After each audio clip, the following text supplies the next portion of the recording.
Good afternoon, everyone, and welcome to the afternoon session of the Board of County Commission meeting here in Seminole County. The date is September 24, 2024. I would ask each of you check your cell phones, make sure they're in the silent mode. If you have any other electronic devices with you, if you'd be kind enough to silence those out of respect for any of the speakers and presenters today. We also would like to remind you, if you're here to speak either on an agenda item that's currently on the agenda, you will need to grab a form in the lobby, fill it out, bring it up to Ms. Dominique right here, the clerk. Make sure she gets it. You'll need to have your name, your address, and the item in which you want to speak upon. If you're here to speak in open forum, you will also need to fill out one of those forms and briefly explain what you're here to speak about, and make sure you give that to Ms. Dominique as well. In the interest of efficiency, we will not wait for you to fill out a form during the proceeding. You should be filling that form out now if you desire to speak in advance out of respect of not only the Commission's time, but your fellow citizens who are here that are either here to speak or to listen. So with that said, we're going to open the meeting with our afternoon agenda, and I will move for a motion for proof of publication. So moved. Second. Motion is second. All those in favor? Aye. Opposed, like sign. Hearing none, carries unanimously. Please, each commissioner disclose any ex parte communication you've had on the agenda for this afternoon. I have none to report. None. None to report. And likewise, the chairman has none. I will now go to Ms. Kate Latour, the county attorney, to read into the record the rules for public speaking today. Well, Chairman, we don't have any quasi-judicial items on the board this afternoon, so I don't think it's necessary to read this because our item is legislative. That's right. Thank you. All right, then we'll move to number 28, which is the expedited building permits, and this is going to be presented by Mr. Dale Hall. Mr. Hall? Thank you, Mr. Chairman and Commissioners. I'm Dale Hall, the Planning and Development Manager. For you this afternoon for consideration is an ordinance formerly known as the Expedited Residential Subdivision Building Permit Process Land Development Code Amendment. That's a mouthful. But what this, in summary, what this is, basically it's an ordinance that creates a process for expediting the issuance of building permits for residential subdivisions before a final plat is recorded. Its purpose is to achieve compliance with some new state legislation. During the 2024 legislative session, the Florida legislature passed Senate Bill 812, which requires that counties more than 75,000 residents establish a process to expedite the issuance of building permits for residential subdivisions prior to the recording of a final plat. The bill requires that counties allow for up to 50% of the lots within a new residential subdivision or plan development to be permitted prior to platting, subject to some specific requirements. This process must be enacted prior to October 1st, 2024, which is why we're currently seeing this item in this presentation. By December 31st, 2027, the requirement for permitting prior to final platting raises to 75%. The ordinance creates a process, or this ordinance creates a process to expedite the issuance of building permits for residential subdivisions before a final plat is recorded in accordance with the statute or with the requirements of the statute. Specific changes to our existing ordinance include the following. Section 3516, home construction prior to plat recording. The current ordinance refers to specific staff positions that have been revised over the years and are out of date. The new ordinance updates those titles to current position designations. The ordinance provides, the proposed ordinance defines submittal requirements that are also outlined in the statute and include the following. The requirement for submitting a plot plan for each permitted lot.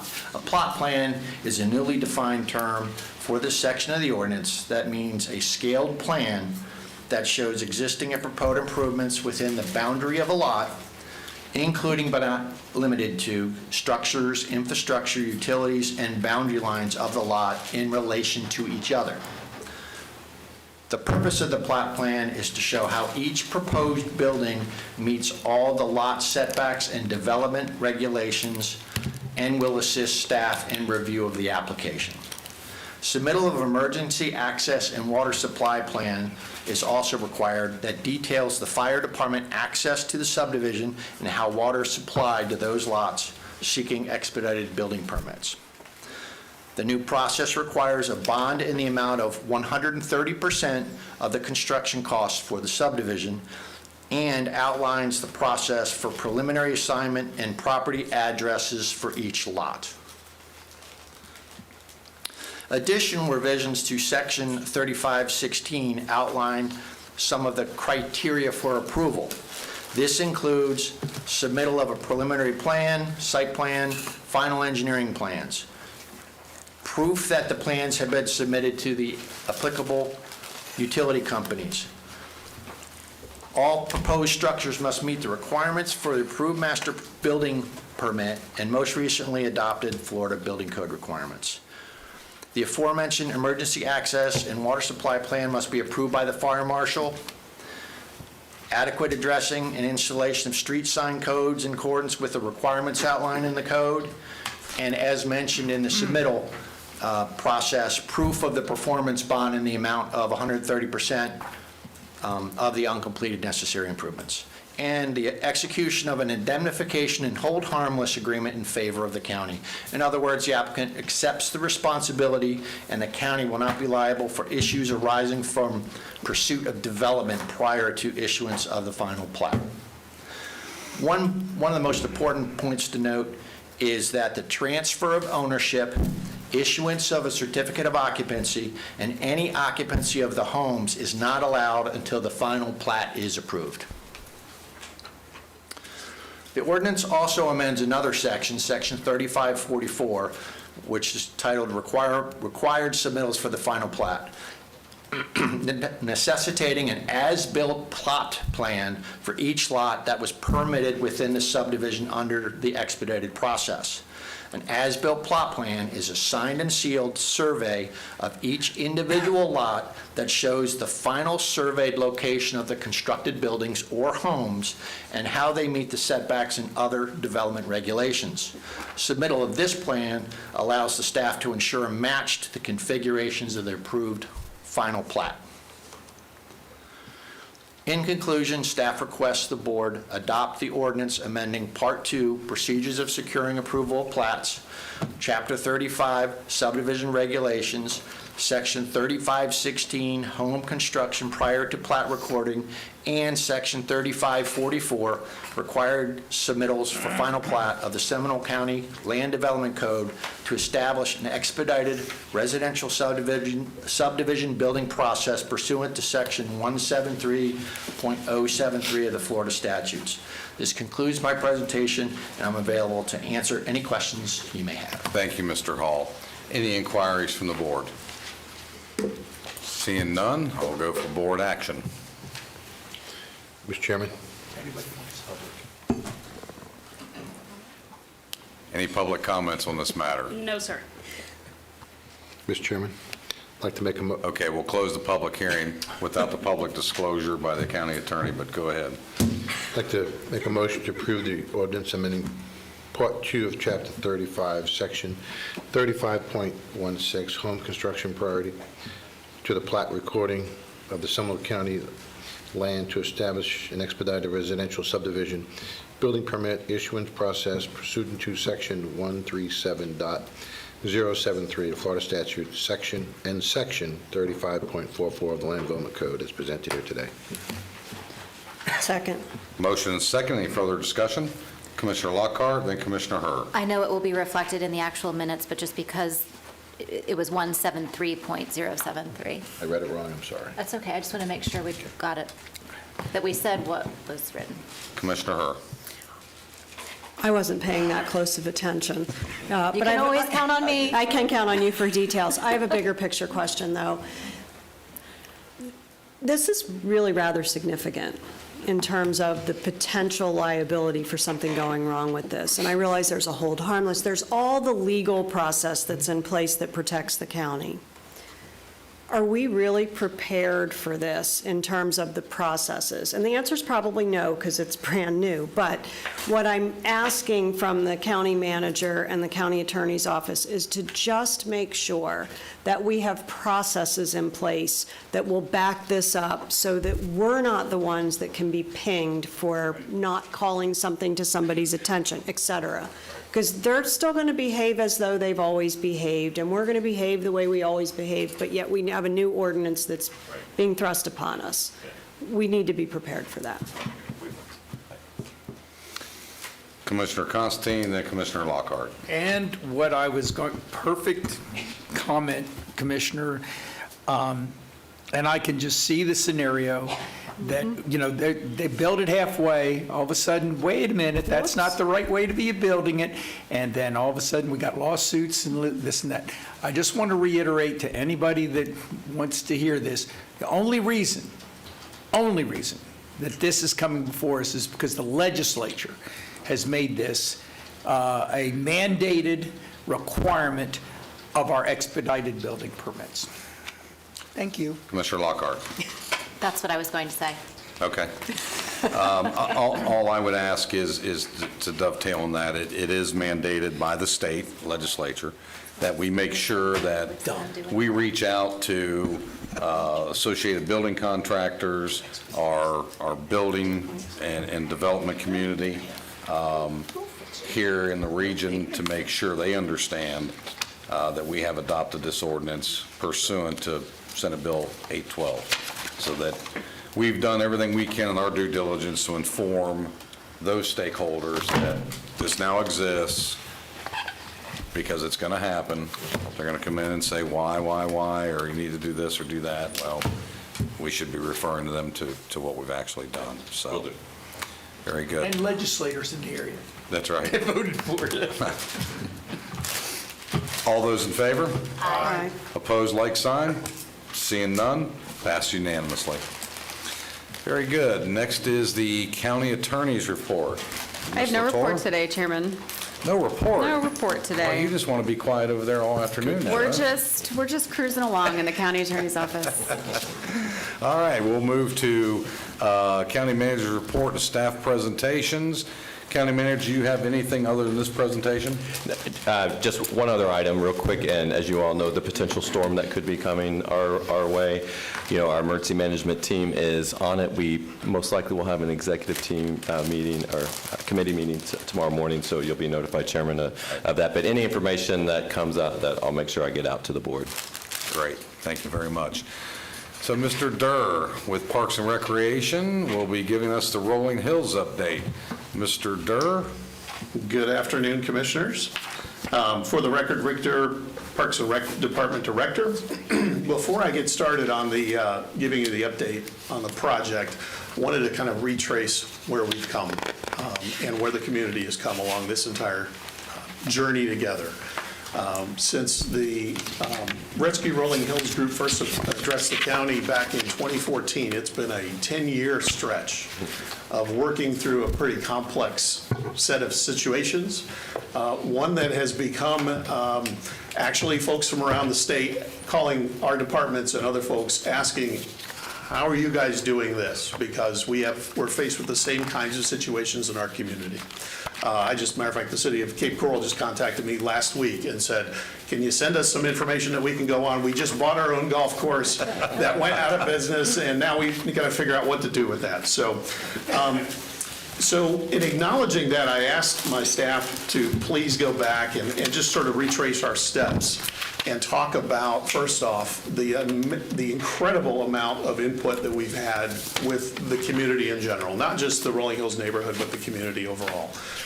My first parks project that I worked on back in the beginning of my career was back in about 1995. And I've worked all over the southeastern United States, and I've never seen a community participation to this level ever on any particular project. So just to give you some numbers, there have been 8 community public meetings where we've asked the community to come out and just provide input along the way. This is the 15th time we've been before you on just to give you updates and input on the process. We had 5 public meetings with the state, with the Florida Communities Trust through that process. We had 16 different updates given to the county's Parks and Preservation Advisory Committee, where this has appeared on an agenda for an update and their input. We met with the steering committee back when the master plan was being created 7 different times. We met in folks' neighborhoods, or excuse me, in their living rooms with a group of folks that they opened up their homes in the evening on a weekday, and we were able to sit and talk with them and provide and allow them to provide input into this process. In addition to that, we've given 10 different community outreach presentations, at least that I've been involved with, and I know that you've been involved with other ones. 4 different Rotaries, as a matter of fact, within the community alone have asked for updates and presentations. The Chambers of Commerce and other nonprofits. But 14 different videos updates done by SGTV uploaded to our channel. 8 publicly advertised RFPs, the 9th to come, which is basically why we're here today, to give you this update. We're on the threshold of taking the next step in this process. And then we even had 1 county special event put on by our SERV group where 53 community volunteers showed up on a rainy Saturday morning back in 2019 to plant 1,100 wetland plants around the various ponds out in the community. That's just the breadth, not even counting the hundreds of emails and phone calls and one-on-one meetings that have been had with your offices and with our offices as well. And it's certainly just not a one department or a one-man deal here. You might say I got the short straw giving you this presentation today, but really, from the county manager's office, the county attorney's office, to our purchasing department, public works, parks and rec department, environmental services, the planning department, the finance and the MSBU team, the watershed management folks. I mentioned the SERV program. We had University of Florida IFAS come down from Gainesville and have a number of grad students give us some great environmental information. They spent their entire summer down here working on the project and providing us great information. We've had input from nonprofits and engagement from nonprofits, not to mention HDR, who is our consultant who did the streets and infrastructure design and engineering on the project, and GAI Community Solutions Group, who's worked with you in the past on the overall master plan and on the trails and parks design. A cast of hundreds, if not thousands, have been involved with this, working with the neighborhood. And I couldn't be more proud to be here today representing all of those folks and all the hard work that's gone into this. So what I wanted to do is walk you through exactly where we're at with the project. As I mentioned, we're at the threshold of taking the next major step in the process, and that's really why we're here today. So I gave you that long overview to just put a placeholder in the discussion going back to October 2020, where we stood before you and we had a master plan that you approved for phase 1. It involved not just the park, the trails, the stormwater ponds. It also included the conceptual roadway design for the streets and the traffic calming that were part of that project. And that came before you, like I said, back in October 2020. From there, a lot of hard work had to go in after that. And that included hiring the consultants for both the roadway, the parks and trails design. That overall phase 1 program included about 4 miles worth of trails, obviously all the landscaping and earthwork, bridges, you name it, all of the kinds of things that you'd see in a park of this type, pavilions, the pier overlook, and we'll look at all of these in at least illustrative as we go through the presentation. Other pathways and trails that would connect with the main trail, site furnishings, parking and access. You see the whole list in front of you, including the FCT Passive Park grant requirements that came over from the old Jetta Park site.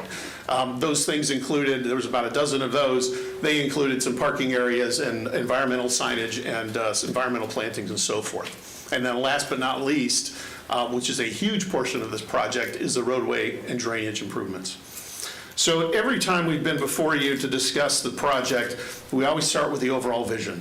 and that the vision is really our guiding force through the entire project. And this was first brought before you back in 2019, which I can't believe it's been 5 years now, that said what we really wanted to try to accomplish here is something that restored this area, that made it look like it was found here naturally. And it would be a place at which that as we continue to improve the site, that nature would allow itself to grow. So the trees could get larger. We would use all Florida-friendly plant material.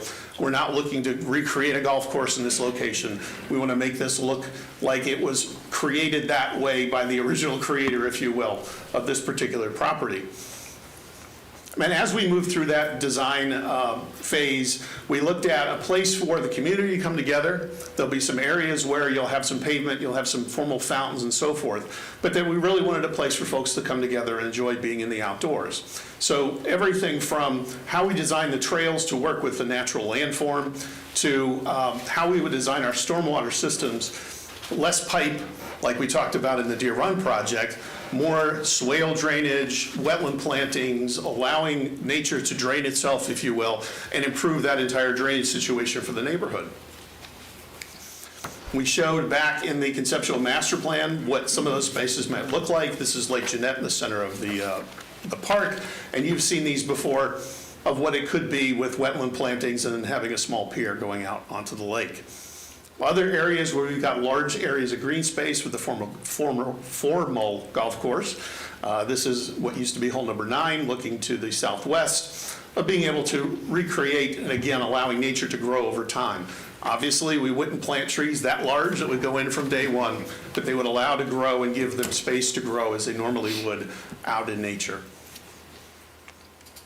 We also had a 2020 vision plan that came before you in October. And while this is not something that you would put an official stamp on or official approval on, this is sort of the catch-all of all of the other ideas that came forth through working with the public.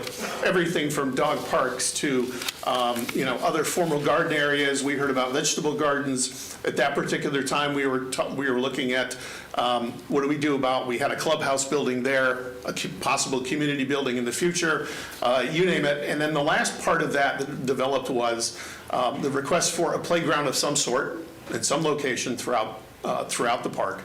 And that was part of the plan that said, we don't have the money for that at the time, back in 2020. We barely have the money for it right now, as a matter of fact, in 2024. But that being said, we said it was really going to be a function of opportunities with future capital dollars, grants, working with other nonprofits like the Parks Foundation and other folks that wanted to become involved, private donations that maybe we'd be open to, working with the University of Florida IFAS Extension, which I just mentioned, but that these would be things for the future as we would look forward to future development here. The other part of that was during the time of the master plan development, we started talking about the idea of whatever the playground would be, that it would be an inclusive playground. So the idea that children and adults and guardians of any ability could participate in this, and really what it meant was just a different way of looking at playground design. So not just ADA, making it ADA accessible to maybe a child in a wheelchair or something of that nature, but also to kids that had developmental disabilities, autism, you name it, but the ability to really look at doing a playground design that also incorporates nature into it. So this is a picture of, and you've seen these pictures before, of the Common Ground Playground in Lakeland. Clearly, that's not the way we typically design playgrounds, and this would be an opportunity to do something very different here in Seminole County that we haven't done before. So during that time, due to COVID and different opportunities, it came before you with our county manager to go ahead and move about $1 million worth of funding that became available due to ARPA, and move that in to help fund the playground at that particular time. Excuse me. So, along that journey, we then hired 2 different teams, the GAI team and the HDR team, as I had mentioned, to start engineering this. And literally, with the kind of project that this is, this became very, very clear from the onset, if they didn't know it already, was we were going to need to redesign everything on the ground, above the ground, and below the ground.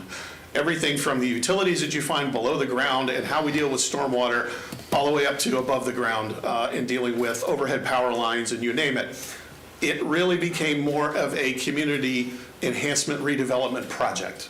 So it wasn't just the actual boundary of the golf course. It took into account the perimeter of the golf course, the roadways, how the drainage worked or didn't work, as the case may be, and make sure that as we were going into that project, that all of those things were identified and all of the needs were identified.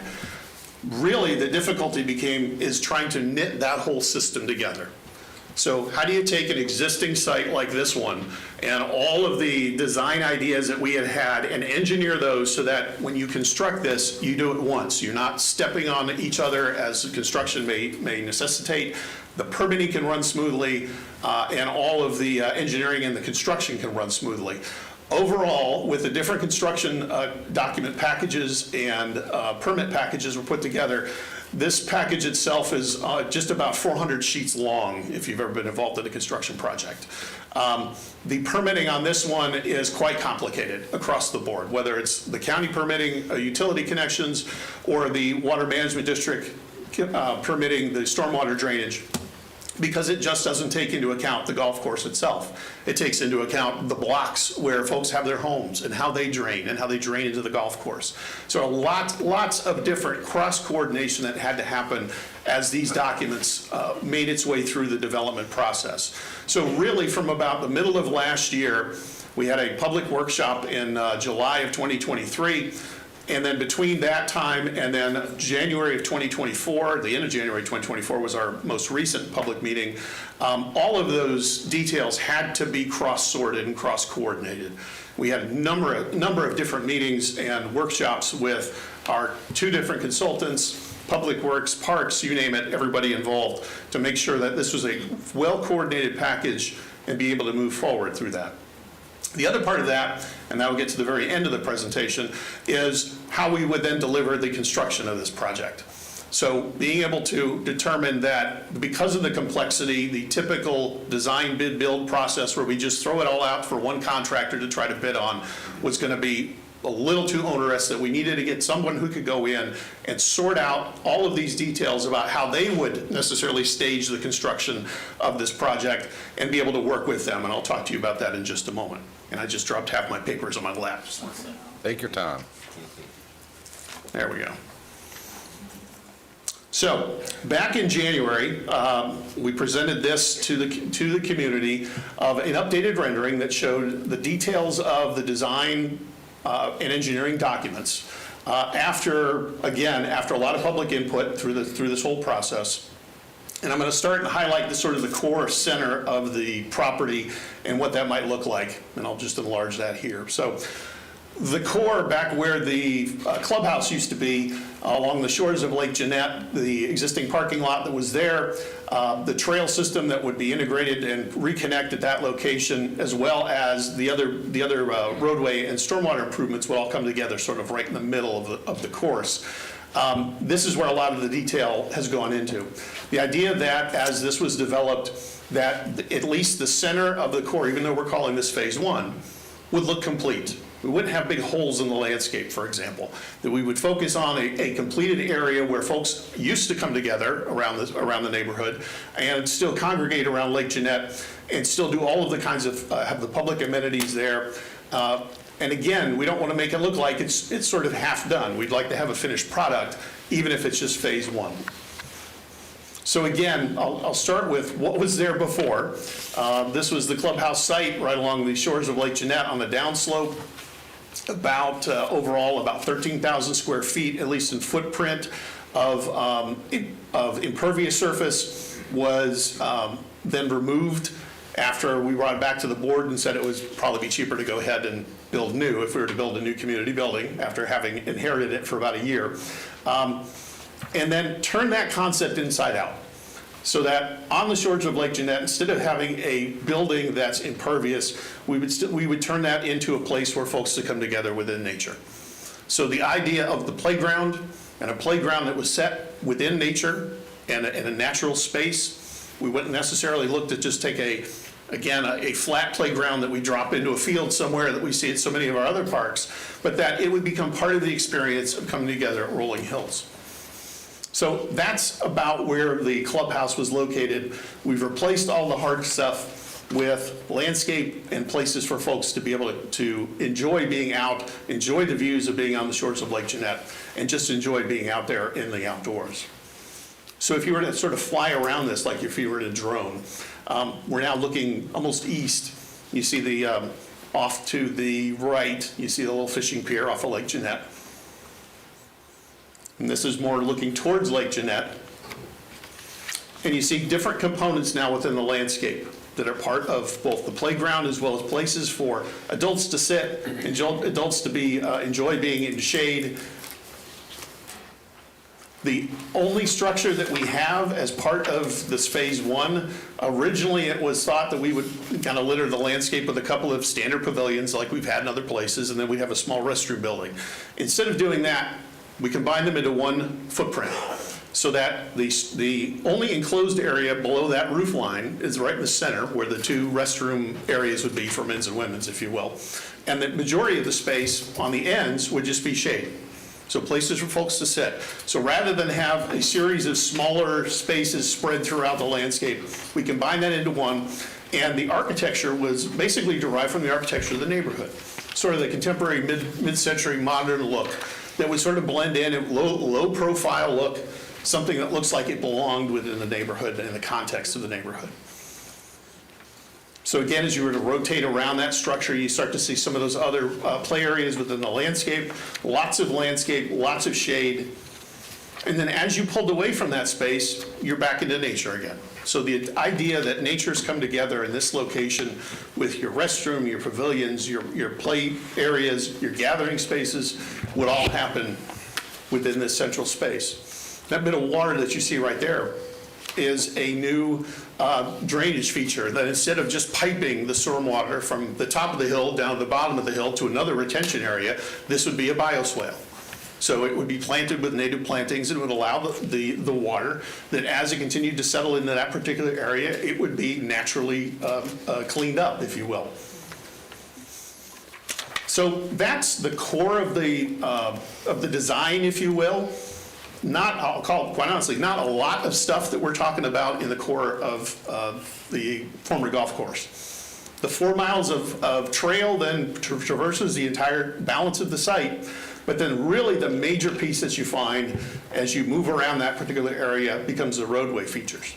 So I've highlighted the 3 areas where we have larger traffic calming devices, which were part of the original conceptual master plan. And I'll highlight those as we go through them. So one of the things that the design team did as they were looking at these kinds of features was we really wanted a combination of park and street to come together along the perimeter. So that it wasn't just we're going to drop this thing in from outer space and here's where we carved out a big roundabout. And no, we want this thing to feel like it's knitted together. And these are just some photographs from different neighborhoods around the Orlando metro area, if you will, where some of these ideas have already been constructed. And it starts to show you how these features could look within a neighborhood and within a park setting. So again, the idea that all of these features are working together to create this one aesthetic and this one traffic calmed location. So the first one that we're looking at is on the northwest corner of the site. North is to your left. This is the roundabout as you enter in the neighborhood on Raymond Avenue, about 2 blocks south of 434, to give you an idea where this is located. At this particular intersection as it stands today, there are 5 different streets coming together, 5 different areas or directions of roadway coming together in one spot. So this is like our mini 5 points, if you will. Within this neighborhood, it's a real bizarre way of bringing these roadways together. So the idea that we could recreate that and traffic calm this spot and then create almost an entry feature, not just for the park, but for the entire neighborhood as you moved into the neighborhood as you're coming down from 434, what this might look like. So it's one thing to take a look at this from above. It's another thing to take a look at what this might look like from the ground. So this is a view of what it looks like out there right now. Raymond is on your left. You're looking north up Raymond. It's a 2 to 3 lane section. It is a straight shot from 434 all the way down into the neighborhood. So by incorporating those kinds of designs, it might look something like that. It almost creates the impression of what you find almost at a new housing development, if you will, that kind of an entry feature. Natural plantings, we wouldn't look at, irrigating the heck out of this thing. We want these things to grow naturally. We want them to be part of the park as well. And at the same time, by slowing the traffic down, we can have safe crossings for all the trail crossings and the sidewalk that knits the entire park and the neighborhood together. So that's one example on Raymond. As you move to North Street, and this is North Street, which runs east and west, so you gotta get that, calibrated in this whole thing. North Street runs east and west, runs along the bottom of the screen, basically runs from Palm Springs to Raymond. The larger traffic circle in that particular area, I'm gonna highlight in just a moment. This is where we have Nelson, Nebraska, sort of tees into this, just north of north. Virginia Avenue comes up from the south. They're all misaligned, if you will.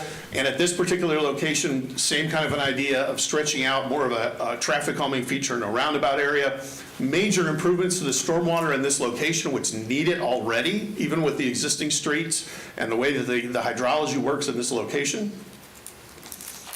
So if you're looking now to the west, this is that location just about where that tall pine tree is back there. Might look something more like that. So again, something more in character to what you find when you come down into Raymond at that location. And again, we're showing this is a artist's depiction, so those are renderings of some large trees. We want to plant trees where they want to live and allow them to grow over time and become larger and become specimen oaks over time. So the third corridor adjacent to and through the golf course is Palm Springs, which is probably the more heavier of the three. The diagram on the bottom of the screen, north is to your right. And originally in the conceptual master plan that was approved, there were 2 roundabouts proposed on this particular location. As they got into the design and engineering of this, it became really problematic to have 2 roundabouts so close to one another. So one of them was completely eliminated. And in its place, I'll show you what we put in its place instead. But the one that would remain would be the one at Stanley and Palm Springs. This used to be the main entrance, or where the sign used to stand that said Rolling Hills Golf Course, and it would send you down Stanley to go over to the clubhouse. We were looking at putting the park main entrance at that location as well. So folks are going to arrive in the park, if you will, at this roundabout. There'll be a sign that says parking this way, or welcome to Rolling Hills Park. And then this would also act as, once again, a place for folks to be able to cross traffic safely through the trail system and on the golf carts as they will through this particular area. So by eliminating the northern roundabout, we're able to take a look at that straight shot of Palm Springs. And once you make the bend in the road and you go right along the edge of what used to be one of the old fairways, it's a runway. And that's easily where folks can go 40, 45 miles an hour and not even think about doing it. So instead of the roundabout, looking at taking a different traffic calming device and looking at doing a chicane, which is basically allowing for the road to kind of move over to one side and then back to the other again, eliminating that runway appearance while you're in a car, and then allowing it to slow you down as you begin to move off to one side. Again, these are used all over Florida and other places of the country. In this particular location, that's where we settled on, working with Public Works and our traffic engineers. So, with that being said, a lot of the graphics that you just saw were shown at the last public meeting back in January. Since that particular time, we've been working with the cast of hundreds here in the county to be able to put together what the next RFP would need to be, and that's to take this out to construction. And at this time, we've got a contract together that's ready to go out to be advertised publicly for a construction manager at risk, or a CMAR project. And that would allow us to be able to work with a contractor who was the most qualified candidate to then figure out exactly how we will then go through and stage the construction of this over time. The reality of the parks and the trails improvements, those are pretty quick to get done. But at the same time, we don't want to go in and create a trail system that crosses all these roads that are just going to get torn up again. So how do we go ahead and make sure that all of these things are knitted together?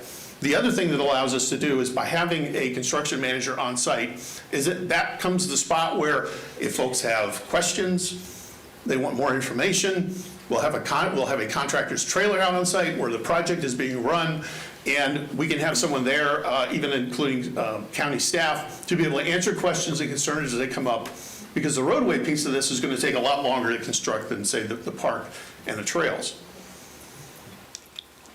So that's ready to go. That was a heavy lift between all the different departments that participated in this and getting this ready to go out to bid. What will then happen almost immediately is we'll do a new public information update, probably another video that gets uploaded. We would love to have a groundbreaking ceremony that goes, folks, we've been working together for the last 10 years. Let's put a shovel in the ground. Let's memorialize this. Let's celebrate the fact that this has been a long haul, and let's move this thing forward. And then at that particular time, as we are able to lock in a construction price, that will come back to the board for a guaranteed maximum price. We'll know exactly where the funding has come from, what it's funding, how the construction is going to be staged and move through the entire neighborhood and the golf course site, and then be able to go through implementation as we go through here. So again, we're right at the threshold of being able to move to that next phase of the project. So before I finish up, however, there's been a lot of discussion with a number of residents who've come back and said, there's a lot of stuff that we like, but there's some concerns that we have regarding the secondary parking lot as it was designed, as well as the playground in that particular location. We were recently able to let those folks know as we worked with our consultants to try to understand what we could do to possibly decrease the amount of pavement and parking in that particular area, as well as the overall size of the playground. The parking lot that's shown, that's circled, the first circle on the north side there, one of the ideas we came up with was saying, could we just do paver block and allow it to be green, for example? So instead of doing asphalt, do it as stabilized parking. It would be open when we need it, but it wouldn't necessarily just be a parking lot that we would go ahead and pave over. It would also help reduce the amount of just overall impervious surface that we had in the overall implementation. The second one is the playground and limiting the size of the playground. Right now, as I mentioned, the playground is divided up into smaller pieces throughout that. As we go through the process of working with the contractor and getting the most current pricing on all of this stuff, we're looking at probably having to reduce the footprint of some of those just based on budget alone. We'll also have the more current or the final designs of some of those playground structures. We've been working with, and there's a local Game Time group that is based out of Seminole County who is looking at custom features for this park that they have and want to invest in this neighborhood and have invested in Seminole County for many, many years. And they're really looking forward to continually work with the county on what that design might look like. So being able to reduce the footprint of that location is another thing that we've looked at doing and have transmitted that to the several residents that we've met with who's had those particular concerns. So with that, we are, like I said, we're at the threshold here and wanted to give you this update. We got a lot more information that'll be coming in the future, and wanted to open that up to any questions that you might have. Thank you, Mr. Durr. And for the public's benefit, other than today's agenda, I've seen a lot of folks taking pictures of these screens. Can you tell the public where they can find this document online at the county's website? Correct. So this, first off, this presentation is online currently, and it's attached to this agenda item. All of the graphics that you've seen are on the county's website. They've also been uploaded to a second website that is maintained by our consultants. So that information is there. And the presentation that was given that was much longer, that walked folks through a lot of graphics back in January, was also uploaded to the county's SGTV YouTube site and is accessible off the county's webpage as well. So what we've been showing you is not new in that sense. It is available to the general public. It has been available to the public. Right. Yeah. I just wanted to make sure that we got it out there so the public knew. If they had more interest or wanted to, it's hard to see from the screen, but they can get it on their own desktop or their iPhone. Okay. With that said, we'll go to any inquiries from the board. Commissioner Lockhart? I've never heard a community ask for a playground to be smaller. Walk me through that. Walk you through that? Folks, So let's go ahead. Before we get started, we're going to have some public input here. I'm going to ask all of you to be patient. Please don't yell out. Don't scream out. If you agree with something, just simply hold your thumb up and say, if you don't agree with it, thumbs down. Out of respect for the commission, your fellow citizens, we're not going to tolerate outbursts and those types of things. And this is not a back and forth type discussion between the commission and the general public. You all have a chance to come up and speak, and we'll give you that opportunity. So please be courteous of the process today. We appreciate it. Commissioner? So completely understand the rationale for wanting less impervious space and support the stabilized parking done that way. I think that makes great sense, and we probably ought to look at that in other areas where we can do that as well. But the playground is a huge piece. It is, it's something that I know we've all been very excited about, bringing something like this to this county. It's the only would be the only playground of its kind in this county. And so hearing that we weren't asking to make the playground smaller. Members of the community had asked for it to be made smaller and perhaps moved. So I'm just asking for you to walk through the request, where we've landed. Are you looking for the board's feedback on that to put that decision at rest? I need to know where we are and what feedback you're looking for. Understood. So I'll start with the end in mind, is that, yes, obviously, we're looking for the board to give us direction on what you see before you and as we proceed forward into the next phase. Where this originated from is we had a public workshop back in July of last year where we showed just north of that other yellow circle, in that green space in there. On the conceptual master plan that was approved back in 2020, there was a note on the plan that said future playground location. In July of last year, when we brought that back to the public, we showed what that might look like in that location. There were a lot of concerns about the size, about the fact that it was easily viewable from directly across from folks' homes that dot and circle that particular area. And their request was, it's kind of visible, it's pretty out there.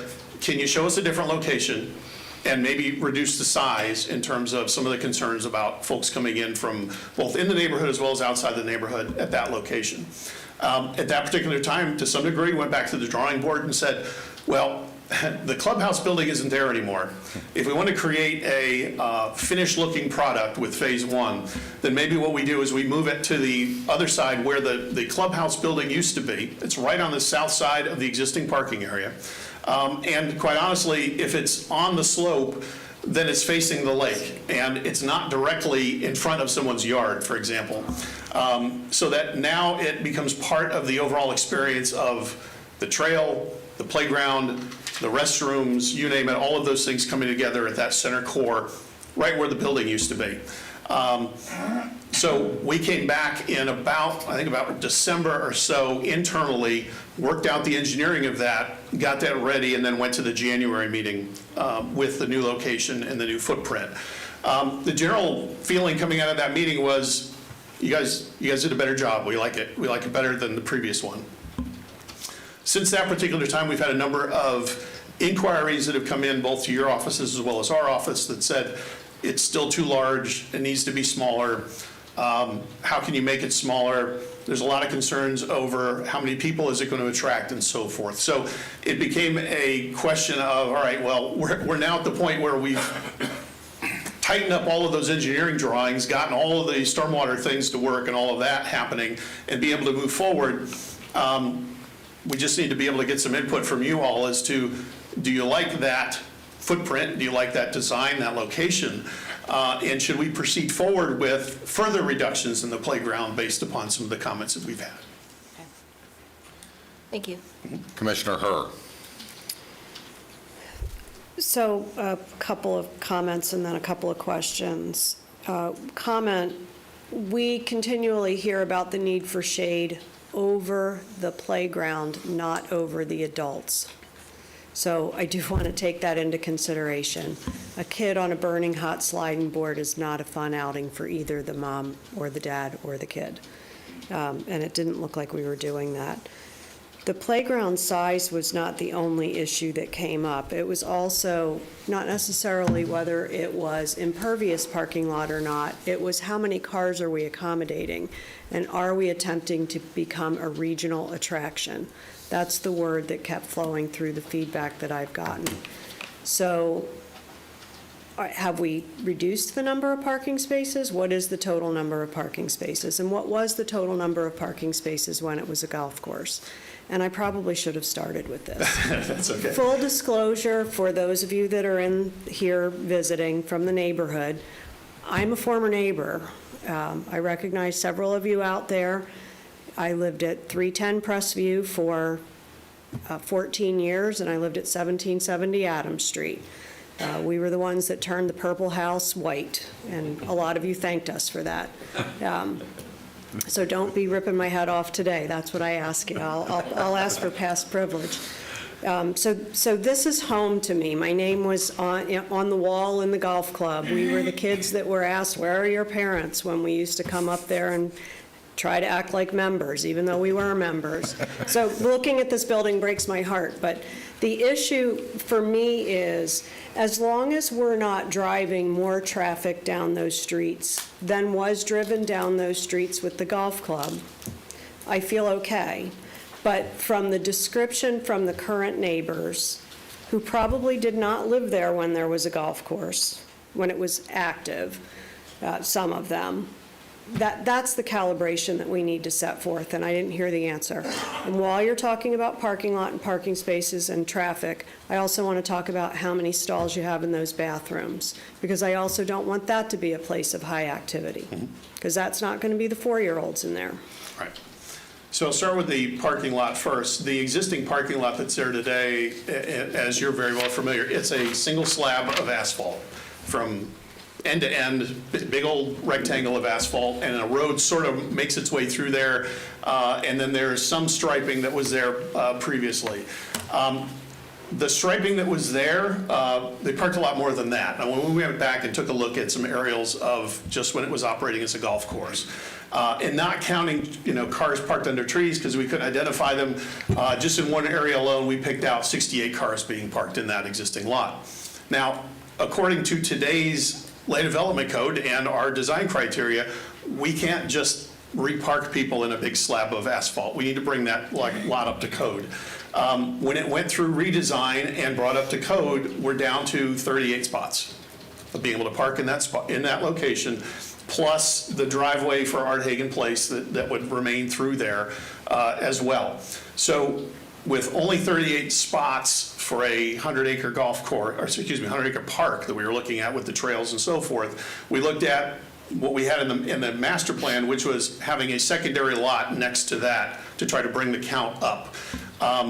When you added that in, we were getting up to about 90 spots-ish, and I mean ish, meaning question of how many ADA spots, for example, would we have, and obviously those are larger and they take up more room as we were going through the engineering plans. So as it's shown today, if we were to go ahead and grass that parking area, you'd end up with about 37 striped lot spaces left in the existing parking area once it's brought up to code with landscape and shrubs and so forth as part of that.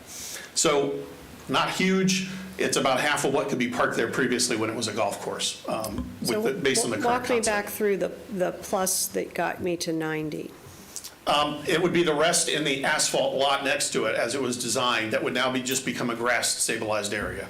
And so there's no parking in the grassed stabilized area, or are you anticipating? It would be if needed. So if someone had So the a, answer to the question, Right, I was- Rick, is that there used to be 68 and now we're at 90. well, if we Whether make it's that on grass, then grass we're or- at 37, yeah. Well, it doesn't Well- matter whether you're parking on grass or not. You're still parking somewhere and 4 people are jumping out of a car in a neighborhood. Sure, sure. So that's the objection, is that Can we get that back to what it was originally? And by the way, there probably haven't been 68 cars parked in that parking lot for 40 years, otherwise it would still be a golf course. Yeah. So let's just set the expectation. Exactly. We all live there. So that's the piece of it that I think is wildly concerning, is that are we driving 90 cars through there to park? And are we facilitating it becoming the catchment area for people outside of the county, quite frankly, that we're Right. paying for? So in addition to this, we also have parking spaces available along the perimeter of the property. So while the center court, if we're only striping 37 spots out in front of where the clubhouse used to be, there's a smaller lot where the maintenance area used to be right off of North that has to be capped and paved. That's about 20 spaces. The idea would be is that if you're coming from outside the community and you want to use the trail system, can we intercept those folks along the edges of the property and be able to do that? So not just in that spot, there's a couple of parallel spaces that would be created with the traffic calming feature along Raymond, and then up on the, right off of Palm Springs, a very small lot for the same kind of an idea, that you could have folks that are coming down Palm Springs that just want to get out and use the trail, we can intercept them at that location as well. So if it was down to 37 paved spots in the center, you start to add about a 20 down at this location, another 14 over here, and another 9 over here. You sort of balance the whole thing out now to have just as many spots on the perimeter of the property that you would in the middle. So that's awesome. So I think then what I might be hearing is that we're amenable to maybe not making it 90 in the middle plus all of the extra around the sides. That's the feedback that I'm hearing. And then did we talk about the bathrooms? The restroom area. So right now, as designed, there's 4 stalls per men and 4 stalls per women. With the size of both the playground and the parking shrinking, we probably don't need that many. So one of the exercises that we'll go through working with the construction manager is to value engineer that down to something that's much more applicable.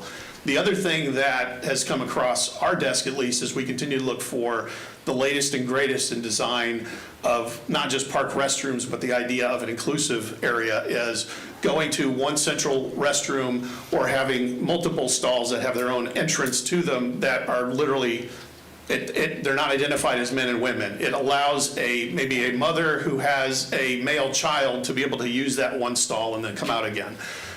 Especially if you have kids with special needs.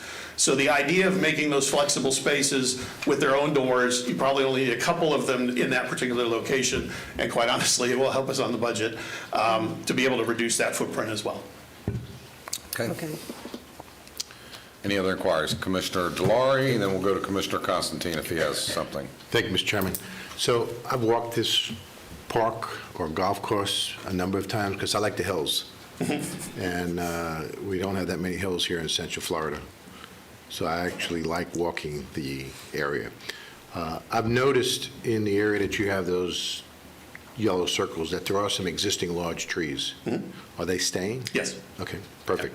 Because in looking at your renderings with the different grades, I just wanted to make sure that the large trees are staying because it will provide quite a bit of shade. Yes. In the roundabouts that you're showing, are we depicting curb and gutter with those as well? Go back to. Because I've known some areas where people have put in roundabouts where there's no curbs and people just drive right over them. So yeah, what's the, I'm looking towards our public works. So yeah, they're all nodding their head That's yes. me in Sanford. I No, but I mean, I've seen people with, didn't even notice Yeah, it. yeah. I understand, but we should not be, we should shouldn't be do having that. curbs around those roundabouts. And then just to note as well is that we sat down with, and the whole group, including Public Works, sat down with Chief Kinley to go through the That was design my- plans for that these to was make my- sure they're all in accordance and agreement with fire response and emergency response as well. So what you see in the plans and in these renderings is with that input as well. That was going to be my next question. On slide, I think it's 24, you actually show some street lights around some of the roundabouts, but you just passed it, I think. right there. 24. Yeah.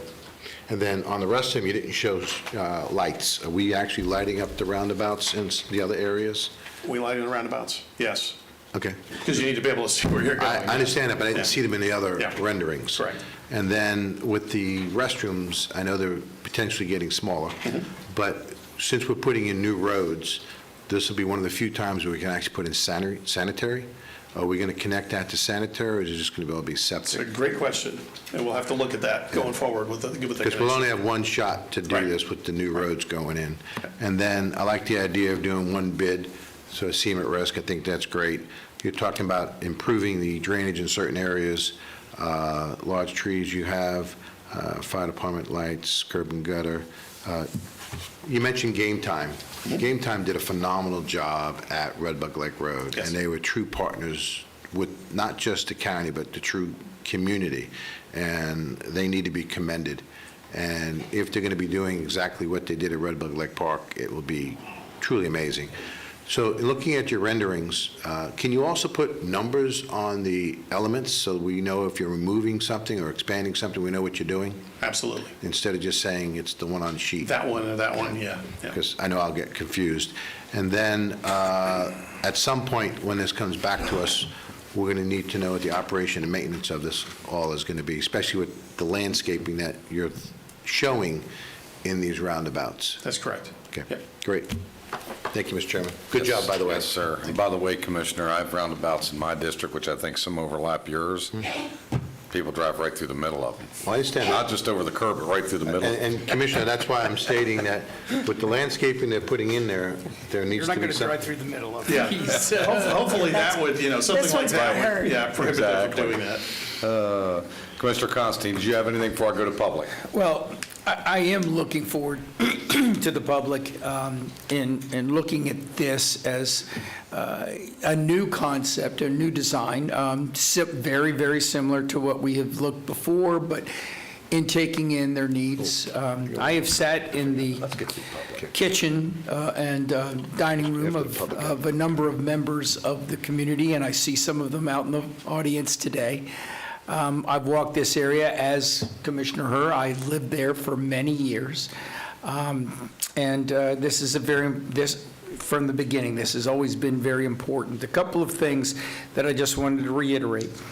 The concerns that some of the citizens have had since we started really putting out the designs in 2020 has been the design and the size of the playground. You're addressing that, and you're also even suggesting that it might go smaller.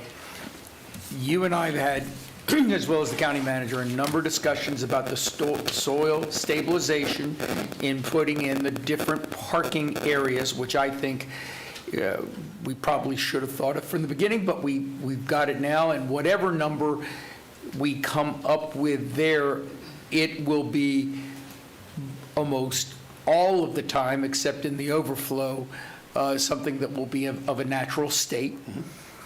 The opportunity not only to fix the road system, but the drainage system is going to be something that, just for that, the citizens should be excited about, because I know, and you all can shake your head yes, how much problems we have in drainage in that area over the years, especially in rain.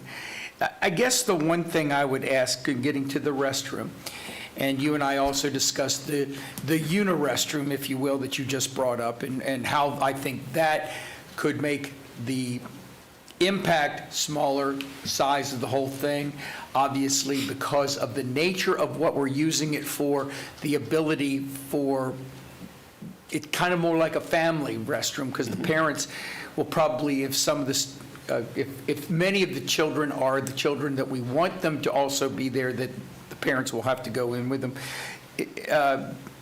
The idea of the potential of getting a sewer there, I guess we've looked at, it probably can't happen. I'm sure we are going to use the more updated and improved septic system if we have to use it. But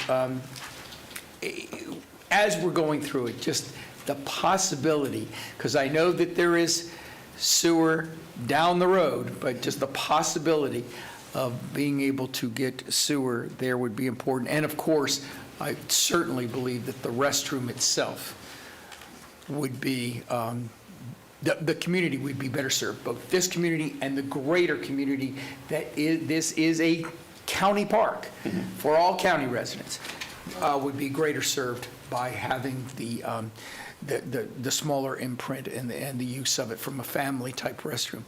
The rest of it, though, I mean, we've all talking about the things that we want to get improvements, but let's be honest, folks, the rest of it's gorgeous.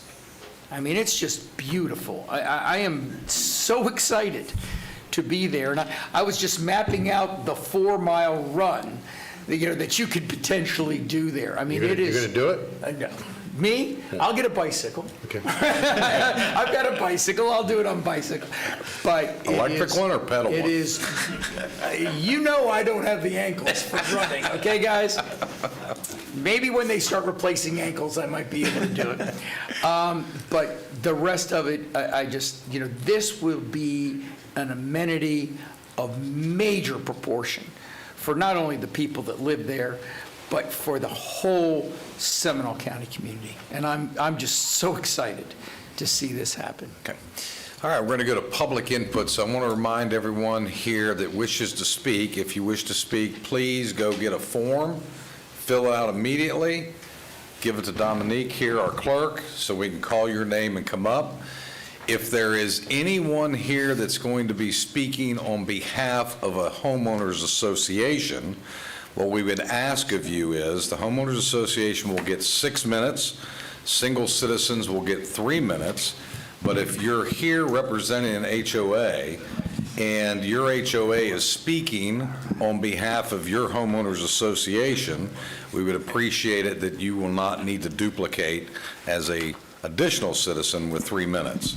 So we'll get started here and let things move along. Again, proper decorum is expected. You may or may not like what's being heard. Again, thumbs up if you like it, thumbs down if you don't. But it's not a time to yell out and make comments back and forth. Ms. Dominique, if you'll call the first 3 up, please, and if you all would line up here behind the podium, we'll get you all rotated through. Kit Bradshaw, Michael Smith, and Cheryl A.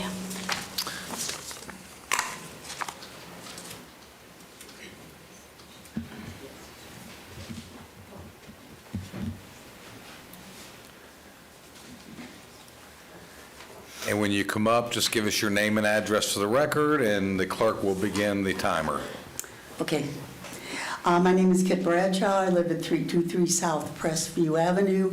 I used to live at 480 Raymond Avenue, across from number 14, but I'm still in Rolling Hills. I was part of the steering committee that worked with you not long ago to change Rolling Hills Golf Course to Rolling Hills Park. And the park was created overall to increase green space in what has now become kind of a bustling area that is not quite serene as it used to be. I want to make one comment that I didn't write down. Mr. Durr mentioned all the meetings and all this and that.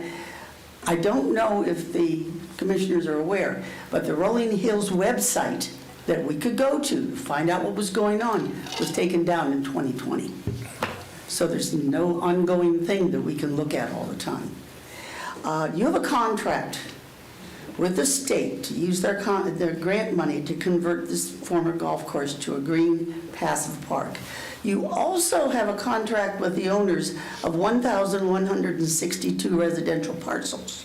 When you asked us to tax ourselves via that MSBU to clean up the former golf course so it could be used by the public, you gave us that command, and we set out on foot and golf carts, and we contacted every single one of these property owners to sign the MSBU petition, and 80% agreed to do so, and we did it all in 6 weeks. The small, intimate, accessible playground that was part of your initial plan, we've never had any problem with that. Since you only considered having about 40 parking spots. Frankly, because we're now a golf cart community, we thought that group might kind of go down in parking spots because we could just zip in there in our golf carts. Because the website was taken down, we didn't really get on board with some things, and all of a sudden, we saw the plans for a much larger playground and for the 8-seater bathroom that would require a septic system. And one of the questions is, why do you want septic when you're going to get put in sewers? It's much larger than proposed. Now, one thing that was mentioned, the Lakeland Common Ground, that's on 100 acres of a public area that Publix created. 30 seconds, Ms. Bradshaw. Okay, it's not compatible with Rolling Hills. We think the accessible playground should blend seamlessly into our residential neighborhoods, and we particularly should not think it should be a vanity project for the commissioners, the departments, area foundations, or anybody else. This playground should be one more example of how Seminole County is keeping the area green. Thank you, Ms. Bradshaw. Next, please. Yeah, I'm Michael Smith. I live on Andrews, and I'm impacted by the traffic that would be coming through. So again, I'm glad they're reducing the size of the parking lot because I don't want 90 cars coming in front of my home. We're stakeholders in this, so we're being taxed more for that, for facing the park. But I also had a question too about the bathrooms. So are they going to be locked up? Are they going to be left open? So, I mean, like, it's like an attractive nuisance where it's like you're going to have people coming in and out. I mean, is it going to be policed? That's one of my questions as well. So that's it. Thank you. Thanks. And our staff will be happy to address all those offline as needed and give you additional information. I think we pretty much understand what the answer is. Why Mr. Durr to come back up. Yeah, I think we want him to come back up and answer for the benefit of everyone. Right. Yeah, Mr. Yeah. Durr, if you would just make notes of the questions and you can come back up and answer those questions. Yes, ma'am. Name is Cheryl Adamkevich. I'm a resident of Rolling Hills since 1968. I would like to read from you all from the Florida Communities Trust Management Plan. This property is given the opportunity for a passive recreation with minimal impact on the existing resources. Okay? Any proposed development at this site has to be considered low impact. The parking area should only be able to accommodate up to 40 cars. But with fenced, landscape, parking stops, striping will be used to delineate the spaces. No additional construction of parking places should be anticipated. No structures are planned, this is under hazard mitigation, for development near a flood-prone area, Lake Jeanette. No other activities to development of the wetland areas should be planned. The Greenways Life Corridor. The heart of this project is the protection and preservation of green corridors within an established urbanized area. Okay. Been several things that have come up with this. We have a lot of issues that are in here. One question is, we have not felt that we have been worked with the community. You don't listen to us, you ask for our input, and then it falls on deaf ears. We have not been asked for input basically since 2020, and that was just for phase 1, which was a trail and park, and no mention of a playground. The $1.5 million implemented on the 1,162 residential parcels guarantees a passive public park, which will enrich the quality for its residents, protect our property values, serve to preserve the natural environment, and promote a strong sense of community. Queers, why had this county not worked with us? We're being taxed for this passive park. A passive park does not have large bathroom facilities, destination playgrounds, or 90-plus parking spots, which we have all been taught to. These things do not belong in the middle of a quiet neighborhood. It belongs in a location with an infrastructure that might manage this visitation, such as Red Bug Park, which is more centrally located in Seminole County versus Rolling Hills, which is maybe 3 miles from Orange County as the crow flies. Who are we attracting here, Seminole County or Orange County? The parking lot was a sufficient footprint for the clubhouse and the golf course. We saw no reason for anything past the 40 places. I don't know this, I don't believe it has been. The traffic studies, have you had done on the internal roads? 15 seconds, ma'am. Okay. And why is the county proposing to pave over a huge portion of green space next to lake prone to flooding and the Wakaiwa Basin study area? I could go on and on, Thank but you, I ma'am. think you've got the gist. Yes. We have. Thank you. Call And the next Everett, I three, would like please. to thank you for your comments, and Lee, both, I think you have been here in our Ma'am. area and aware of it. Thank you Please so be much. respectful of the process. Next three, please. Next speaker, Mr. Bill Spivey and Larry. And those are all the speakers.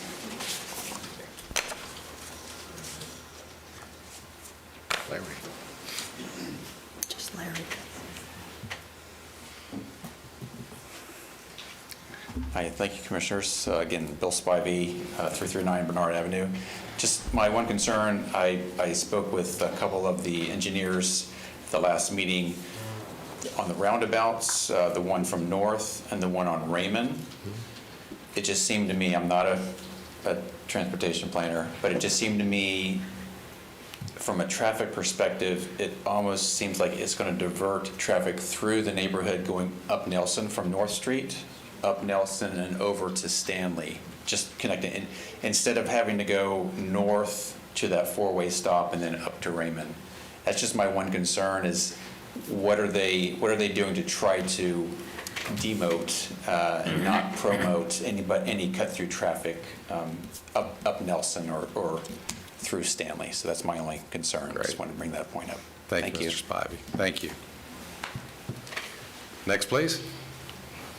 I'm Larry, I have to do number 3 too. Well, first of all, I'm actually a master planner that's worked globally on a lot of projects, much bigger than this one. We need your full name and address for the record, sir. Oh, I thought I put it, of the project? You need to announce it in the microphone. Your full name. Oh, Larry Zebarth. And your address.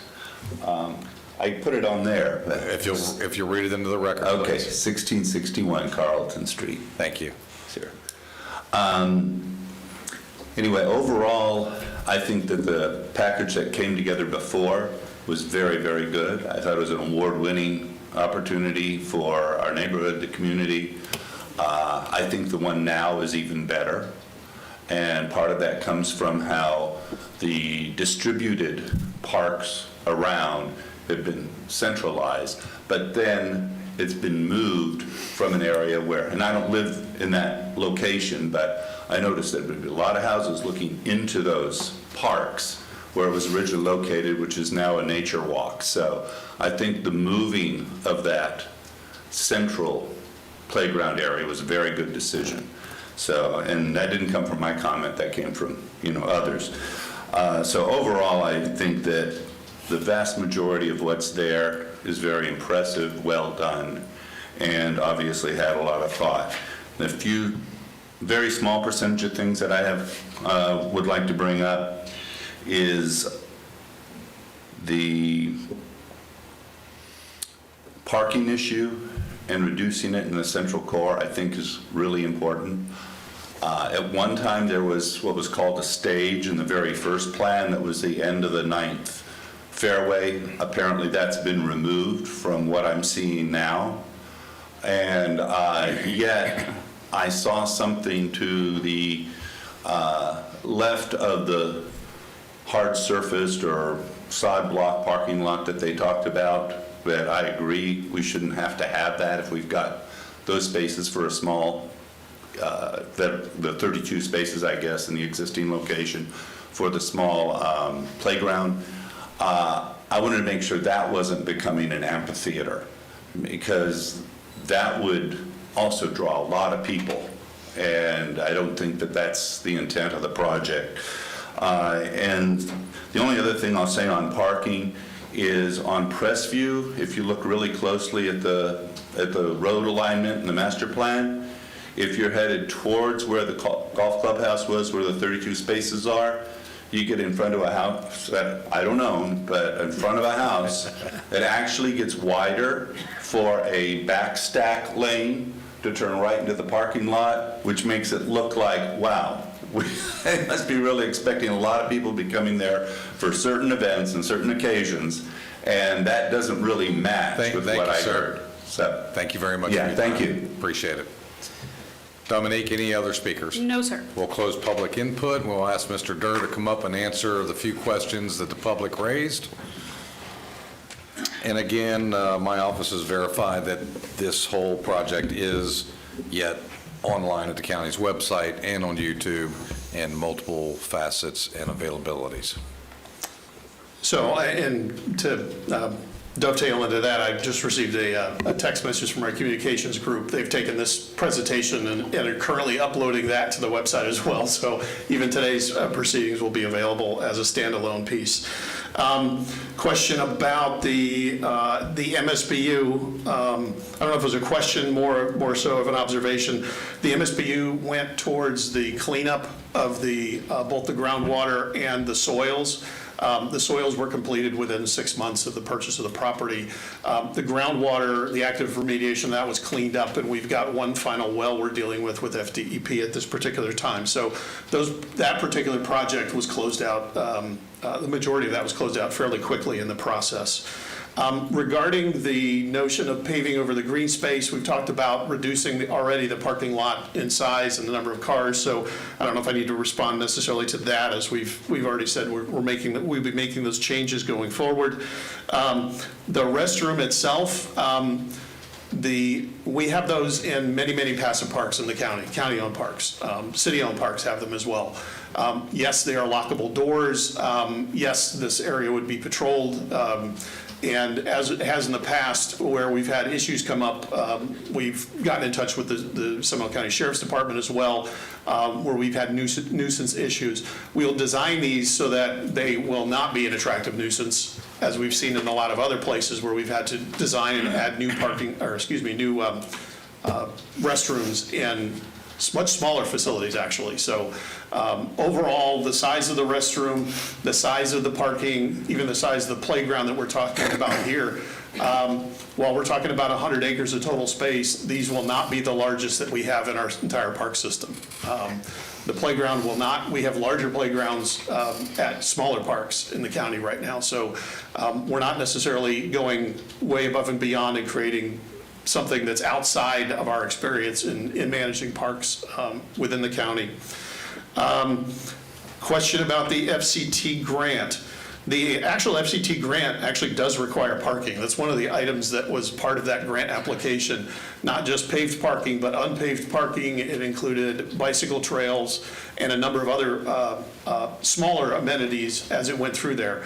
The original grant, as it was approved by FCT, was literally at a sports complex at Jetta Point. So in this case, one of the attractiveness to FCT was the fact that we were getting away from developing a sports complex out at Jetta Point and moving this to a purely passive park as defined by all of our county regulations, as well as our county park system, is consistent with what's in the FCT grant, and was very attractive to the state because we were literally doing a much better job at creating green space and preserving green space than the previous and original grant application to FCT.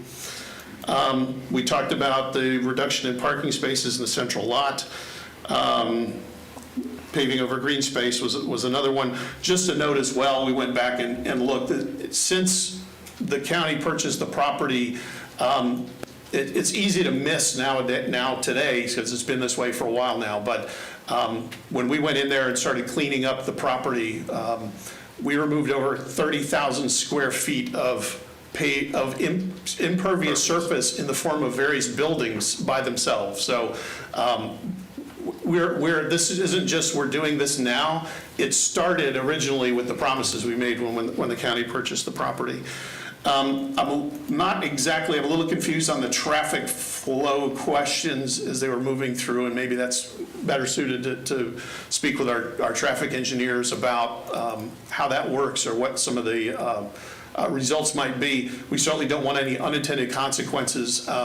The main reason why those traffic circles were coming in there was to try to prohibit as much cut-through traffic in this neighborhood as possible. So those would hopefully help deter the cut-through traffic that's occurring both in the past and now.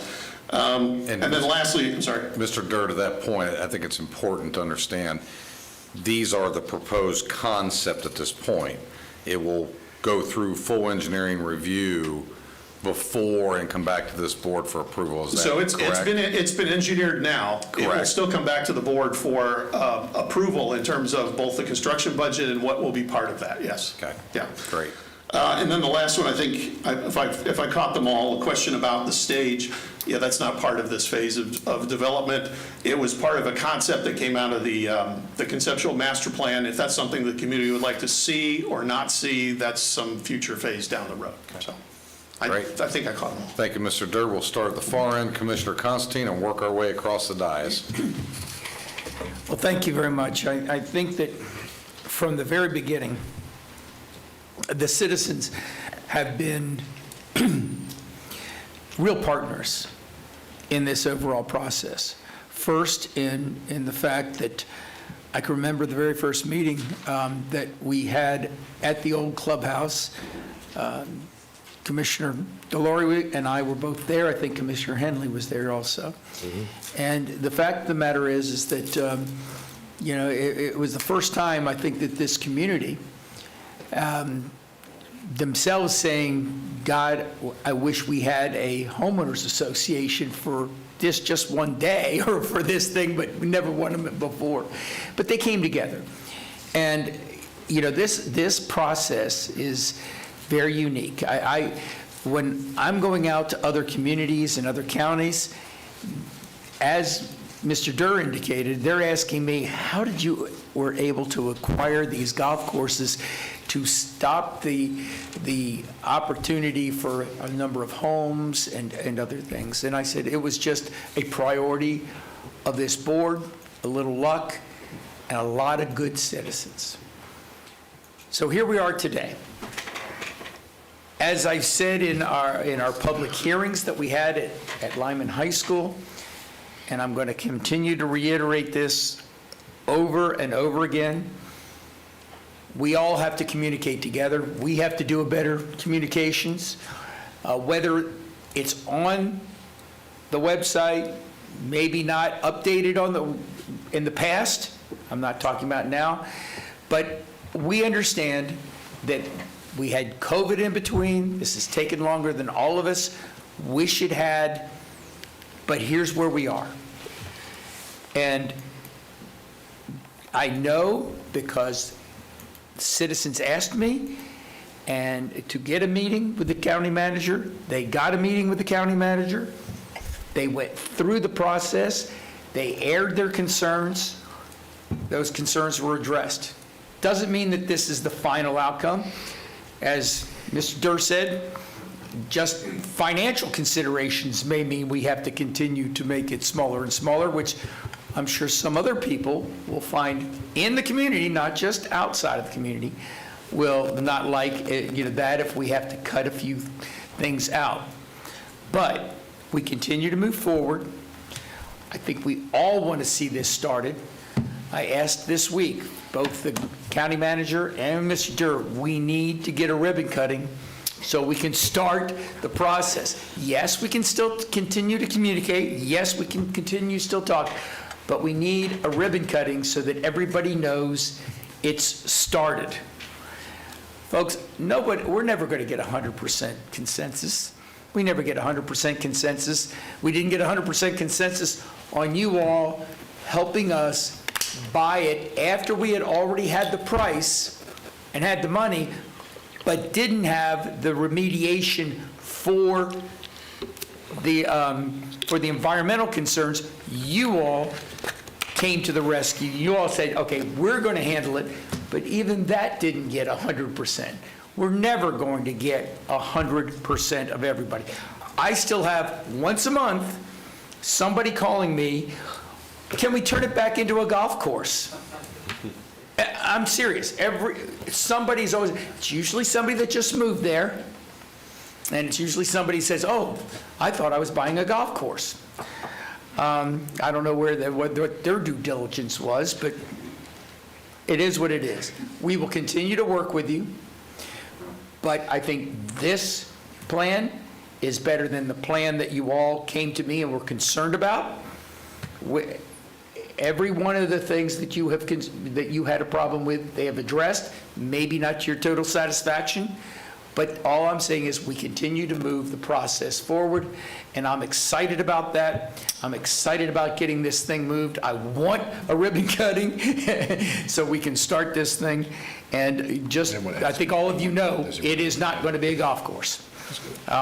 Let's just continue. If you have continuing concerns, please not only make sure that we've got the website up, but that Mr. Durr will be available to continue to work with you as we go through the process. That's all I have. Commissioner Lockhart. Want a ribbon cutting? I don't want a ribbon cutting. I don't care about a ribbon cutting. You do a ribbon cutting. So I understand that I'm newer to this project than a couple of my colleagues, and I've never lived in Rolling Hills. But I do know Carlton Henley, and I remember vividly this being a very important, critical piece of what would be his legacy. And someone said this shouldn't be a legacy project. I think it should be. I think the fact that so many people have come together to make it get to this point shows an incredible stroke of genius on the part of staff and the community and elected officials, and how things can work together very, very well. And I'll echo Commissioner Constantine's comments about everything except for the fixation on a ribbon cutting, that this is remarkable.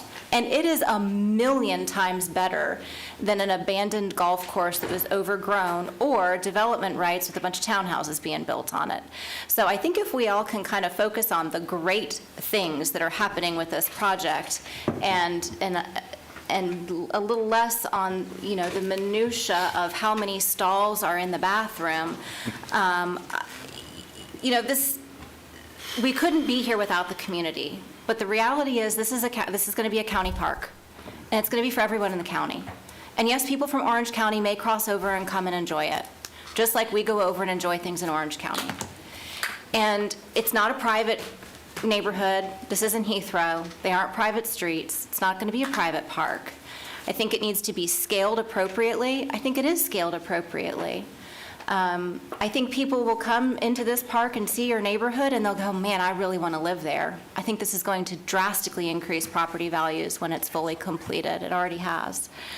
Actually, it's funny, I remember when I was a staff member here and Commissioner Henley was a commissioner, and he was being accused of wanting to develop this project because it would increase his property values for his house that he was getting ready to sell in Rolling Hills, and he always chuckled about that because he knew this project was for the greater good of the entire community, not just Rolling Hills, but all of Seminole County. I do think we have to put an end to the back and forth at some point.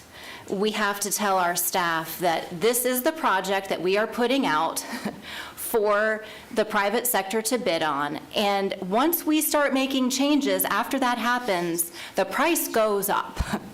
So we have to give clear direction to our staff when we have reached that point in time that we're not fiddling with it anymore.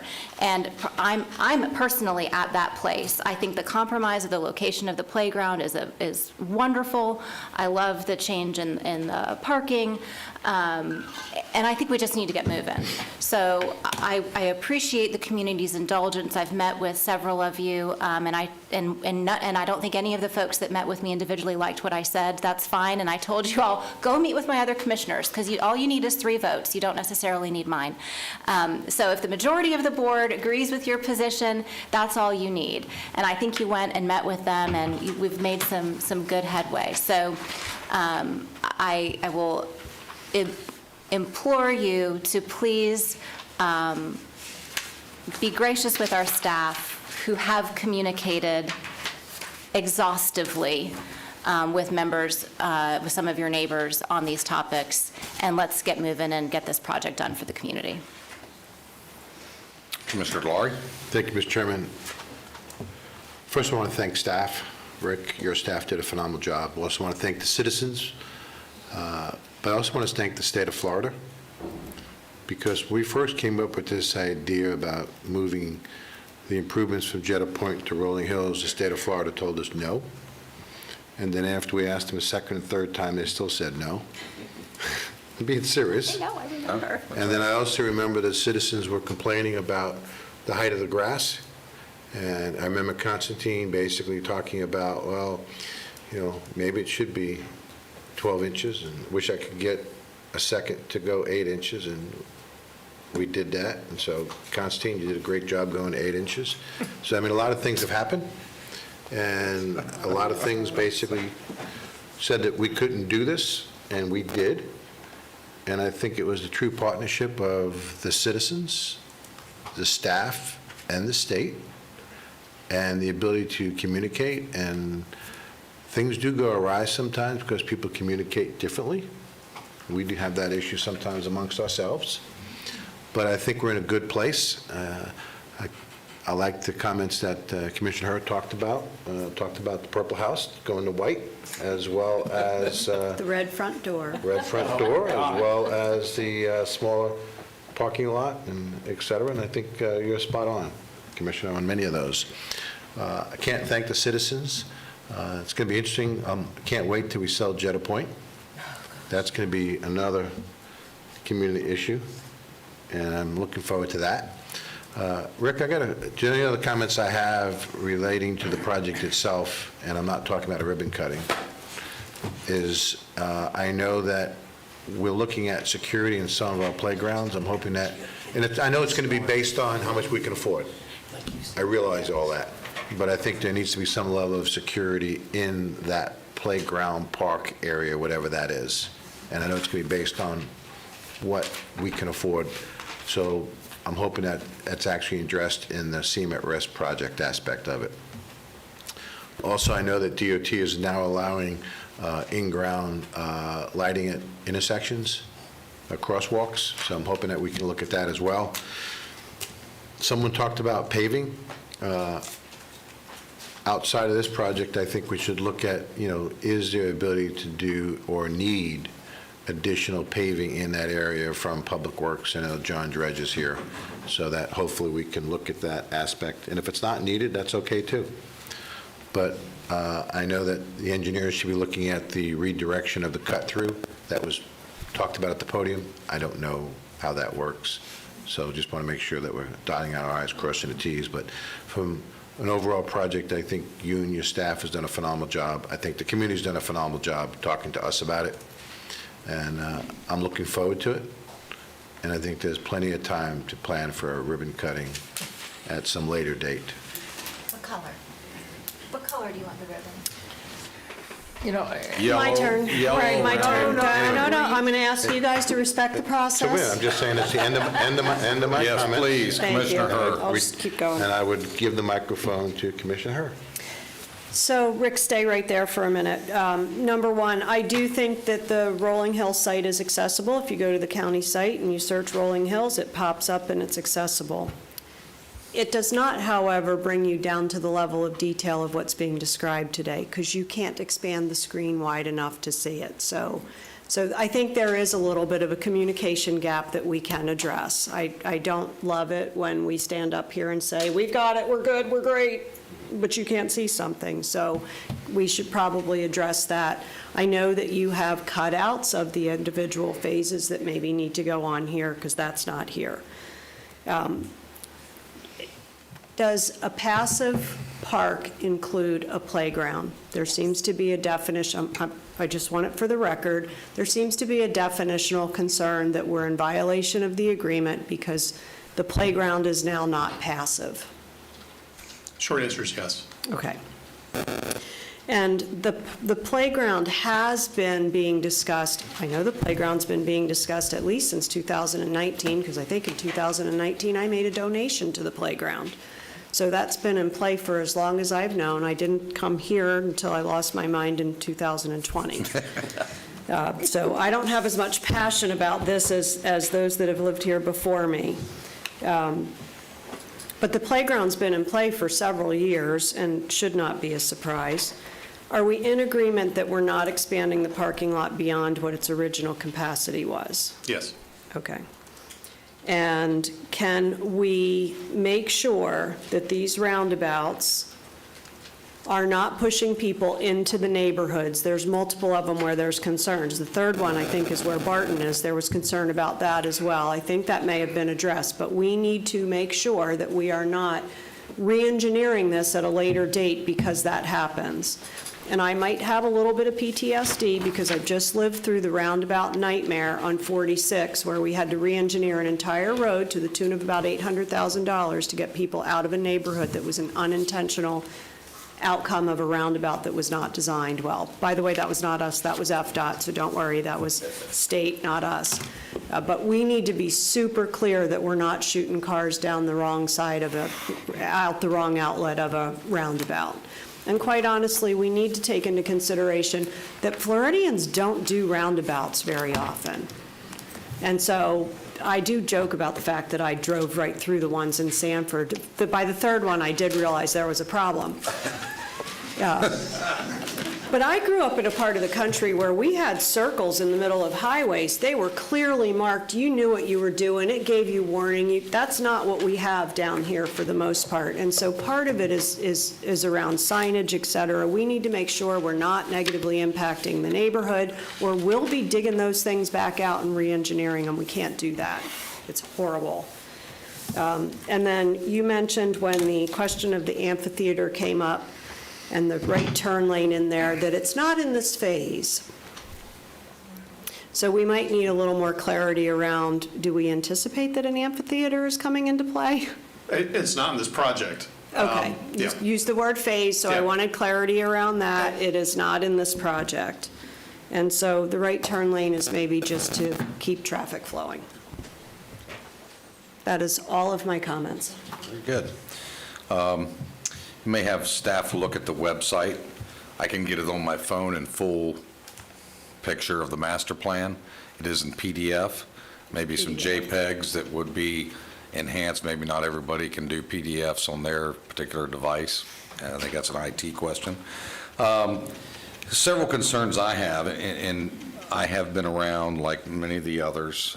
Before I was elected, I did sit on the Parks Foundation, help raise money for this project, donated myself to this project.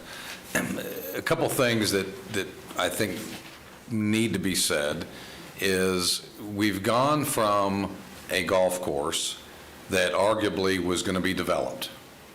And the wisdom was that the golf course should instead be purchased so that these homeowners would not be looking at townhomes and other who knows what, on the fairways where they actually had fairways, green spaces, whether they liked golf or not.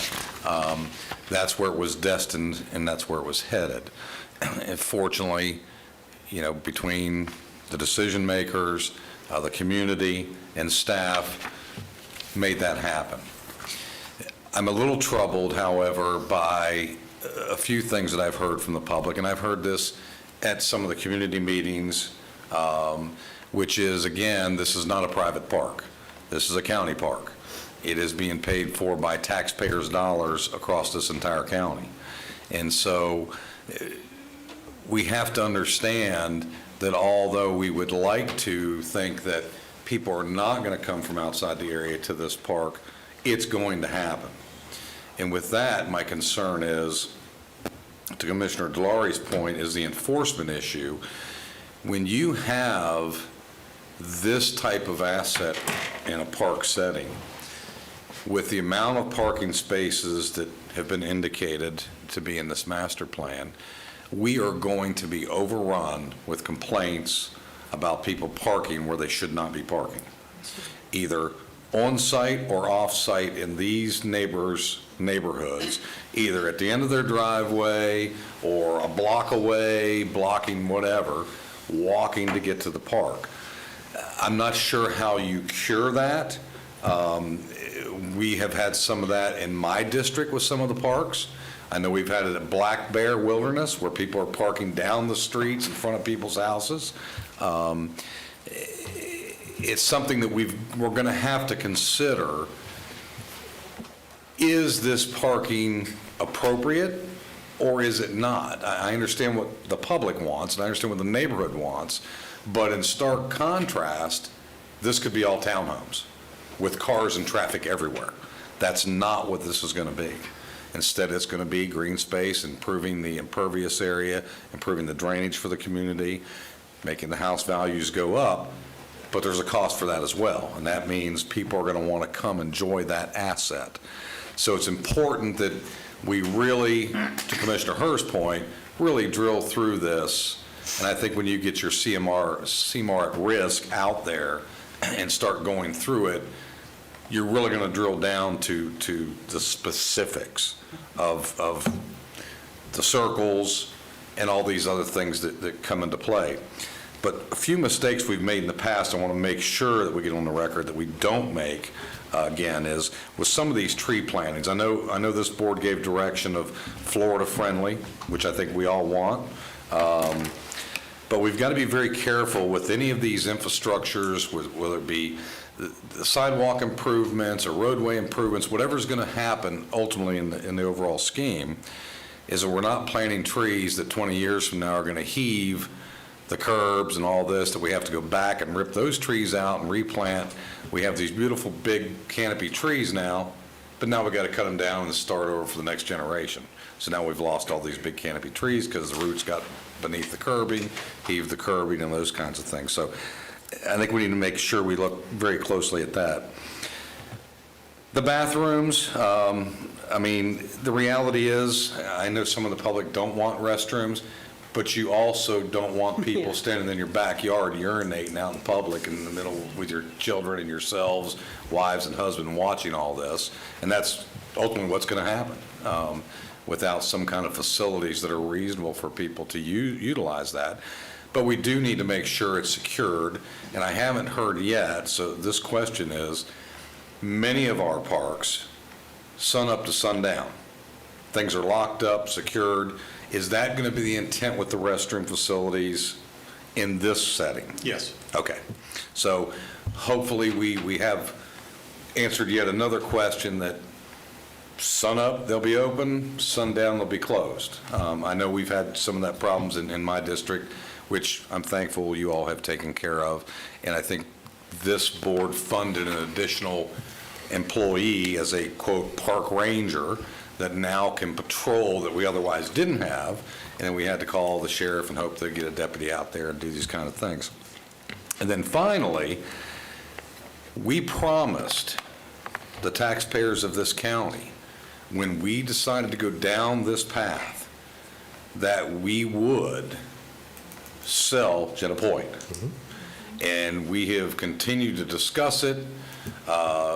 We had our lobbyists, as was mentioned earlier, get us to the point of the state signing off and letting us transfer all these things so we can take that property and sell it off. It is currently sitting on the most valuable intersections in this county at 417, 434. We owe it to the taxpayers because, quite frankly, looking at the budget, looking at the MSBU, you put this out, there's not enough money to, quote, do a groundbreaking at this point over ribbon cutting. And that was the whole point behind selling Jenna Point, was to help fund this project. So that has to happen. Commissioner Lockhart and I arrived here in 2018. Commissioner Lockhart was here as a staff member prior to that, as she said, with Carlton Henley, understanding what was going on. I was on the Planning and Zoning Board when all this was going on, so I was paying close attention to what was happening here. And I don't want to convey to the public that this is something that's going to break ground in 6 months or even a year from now. We've got a lot of moving parts that have to happen. I think we're all dedicated to moving this project forward, and we all understand government moves slowly, but you have to write the check as well. And we're not going to be able to write the check unless Jenna Point gets sold. And that's where the big boost, I think, is going to come from in pushing this project forward with enough financial horsepower to actually see this realized. And that's just the facts of the matter. So with that said, I'll go back to the board one last round. Any other input? Thank you all very much. We sincerely appreciate Mr. Durr.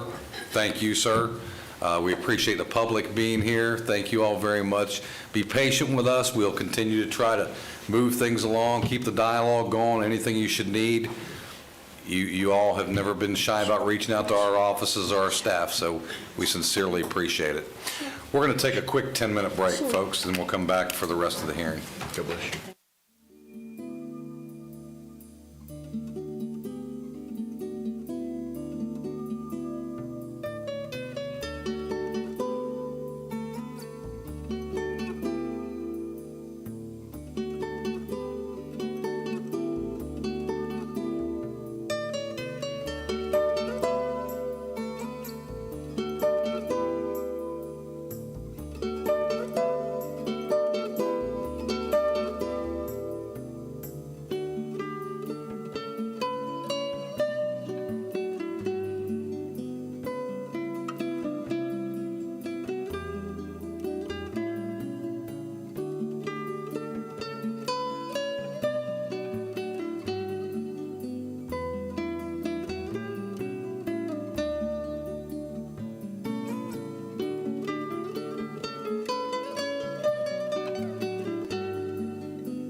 get back on the record and get moving forward, we're going to move to the District Commissioner reports. First report is District 3 Commissioner Constantine.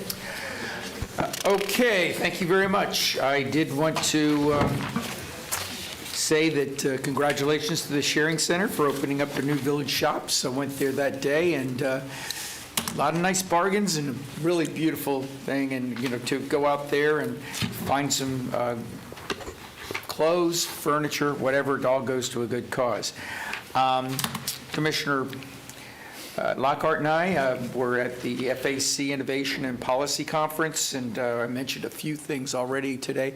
One of the things, though, that I was very interested in, and I've already talked to Rebecca about, and of course our county manager, is that they had this one presentation from the University of Florida, IFAS, on the Florida-friendly landscaping that they've used. It seems that Tavistock has picked it up for all of their projects, that it is cheaper than putting in grass, and it is, of course, with our concerns about cups, certainly not in District 5, but every place else, that it could save us a lot of, it's just a good education, just like we've done with other things like fairs, everything. Education brings many of the folks, those developers come in, that we can talk to them about it, and hopefully some of these homeowners associations will start seeing that they don't need St. Augustine grass on every home. The statewide opioid abatement met while I was there, so I was on Zoom, but it was a Zoom meeting anyway. Our sheriff was chairing it for the Attorney General, and one of the things we have to, I think we're one of the ones that needs to get our reports in a little bit quicker, and just I'm not asking, I know that we were working on it, but they were saying some of the counties need to get their reports in, so I just wanted to mention that a little bit. It was submitted. I'm sorry? Sorry, I just had to say, it was submitted. It was, Yes. Perfect, thank you. The Greater Orlando Sports Commission that we work with and has been so successful with this is celebrating the Women in Sports Luncheon. One of the, I think I just wanted to mention this, one of the recipients is Davin Suggs, who is our legislative director for FAC. His wife, who, by the way, has just been appointed the athletic director for FAMU. So that's pretty cool. Also, on the 27th, coming up, the Kids House is going to have their 25th anniversary.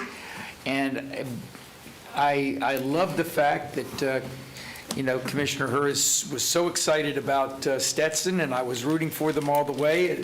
They made it a game the first quarter or first half or whatever. But I got to tell you that on Saturday, we all know that UCF is entertaining Colorado, and the FSU great Deion Sanders is the coach. But what you don't know, and it's just announced, or maybe you do, but it was announced just today, the Fox Big Noon Kickoff Show is going to be there. So they're starting right there, and if the last time that we had game day there, it was packed all along Memory Mall, so that'll be exciting. It'll be a lot of good exposure for UCF and certainly for Central Florida. I know that we have a number of different openings, like I'll let others talk about theirs in their district, but San Orlando Park Loop Trail ribbon cutting is going to also be September 30th. I'm looking forward to that. CalNo is going to be meeting October 2nd, and we are hosting, the county is hosting, so we're going to have it at the new 5 Points facilities and give them a tour of much of what we can show them, and also to give them a report on the golf courses, because they've all been asking about the golf courses and what we're doing since they're so close to their neighborhood. The last thing is, or last couple of things is first of all, many of us are very familiar and have gone to Annunciation Catholic Church. They're doing their fall festival on the 4th and the 5th of October. And I am so excited about the Lake Mary Little League World Champions coming today. And I also want to thank the staff for working on the Altamont Springs Babe Ruth World Champions that will be coming, I think, in the near future. And with that, I will end my report. Thank you very much. Very good. Commissioner Lockhart. Sorry, I'm writing my note to myself to not forget something, sorry. Talking about the Florida Association of Counties conference, it's always wonderful to come together with counties from around the state, and you develop relationships and friendships with some of these commissioners, and our counties, our sister counties that are up in the Panhandle right now, my heart just breaks for them. Mm-hmm. They have been beaten up pretty badly, and someone just sent me that Wakulla County Board of County Commissioners today has just instituted a mandatory evacuation for their entire county. Oh, my God. So things are going to be not great up there, and of course, we don't wish devastation on anyone, but if you would please keep our other counties in your prayers for protection over the next few days, and it's going to be wild. Several of us were up at the Governor's Mansion honoring, our Little League World Series champions. It was a wonderful event. It was wet. It rained. Yes, it But it was. did not stop these kids from jumping in a bounce house and going in the dunk tank, and they had a grand old time. The governor announced that the state of Florida is giving each of them a 2-year Florida prepaid scholarship, which was just incredible. And so anyway, so excited and proud of those student athletes and their families. Today is known as World Rivers Day. Did you know that was a thing? I didn't know that was a thing. Patty told me that's a thing. And the purpose is, of course, to raise awareness about the importance of rivers and promote their conservation. And we have several fabulous rivers here in Seminole County. One of the things that we learned at the FACT conference in Escambia County is that they have, through Project Green Shores, they have been doing not just a shoreline restoration, but in order to mitigate storm events and degradation and waves lapping up along their one of the areas of the bay, they have put in what is that? It's terrible. Limestone. That took a minute. Large chunks of limestone to attract oysters, because oysters are a natural water clarifier and purifier. And so I reached out to Kim Ornberg and said, hey, I know there's some like salt water, but I know that there are some freshwater bivalves. And so she and her team are looking at the possibilities of looking at, in some of our water quality projects, if we can't start implementing the use of some oysters. Of course, we talked this morning, Brian Applegate was here to talk about Paul Schipach and his time here, and his celebration of life will be over in New Smyrna Beach at 1 o'clock at the Grand 721. Another fun thing, a good thing, and then I'm gonna ask for your feedback for one of my meetings on Thursday. Tomorrow is Commissioner Herr's birthday. Happy birthday. I think we should go with the theme of 50th. It's Commissioner Herr's 50th birthday. Earlier today, they mentioned it was the fire department. 50-ish. I'm just going to take that one. Yes, fabulous. Happy birthday. We hope you have something fabulous planned. If they don't, I will. That's how it works. The feedback that, September 30th, I will be attending up at Stetson University, the Institute for Water and Environmental Resilience, a little meeting to talk about the great work that they're doing, water everywhere, and so more conversations, and the more we can learn about that and things that we can bring to Seminole County, the better. So I will be with that group. The feedback that I need from you all is pertaining to links. I believe the county manager and his team have been updating you all along the way. Tim Jex isn't here, poor guy. I hate when I say a staff member's name and then I look and they're not here, but he and I have been talking quite a bit about this funding agreement, and at the last Finance Committee meeting, Tim was the lone county representative to vote against the agreement for a variety of reasons. And I just want to make sure that at Thursday's Links meeting, assuming we have a Links board meeting on Thursday, depending on what happens with the storm, I want to be sure that I am reflecting the direction of this board, and County Manager, I'll let you speak to reiterate any of the things that you think are important in this, but there is a Links funding model. It has changed without the direction of the Links board in terms of the NeighborLink funding and the way that's calculated. It is Seminole County and Orange County are the two counties that have wound up paying additional funds because of the change. It's likely that Links will ask the board to change the funding model at some point in the future, but they have not done that yet. And my thought has been, and the county manager's thought has been, until you change the funding model and the board changes the funding model, you should be billing us based on the funding model that was approved by the board. So that was my plan, for that to be my position tomorrow at Thursday's board meeting, and to vote in kind with Mr. Jex against the funding agreement, but I want to make sure that that is the will of this board. Mr. Chairman. Very good. Commissioner Valari? Thank you, Mr. Chairman. Commissioner Lockhart, you've done a very good job keeping us informed about the Links funding agreement or lack thereof, and I think it'd be prudent for us to support you in that decision. The information you've given us to date supports that, and I wholeheartedly support you in that. And I don't know how the rest of the board members feel, but that would be my request. Your turn for report, Commissioner Valari. Oh, Commissioner Hart. Well, she's asking for input. I agree. If they're not billing according to the funding agreement, and we're not following our own contracts, that's a no.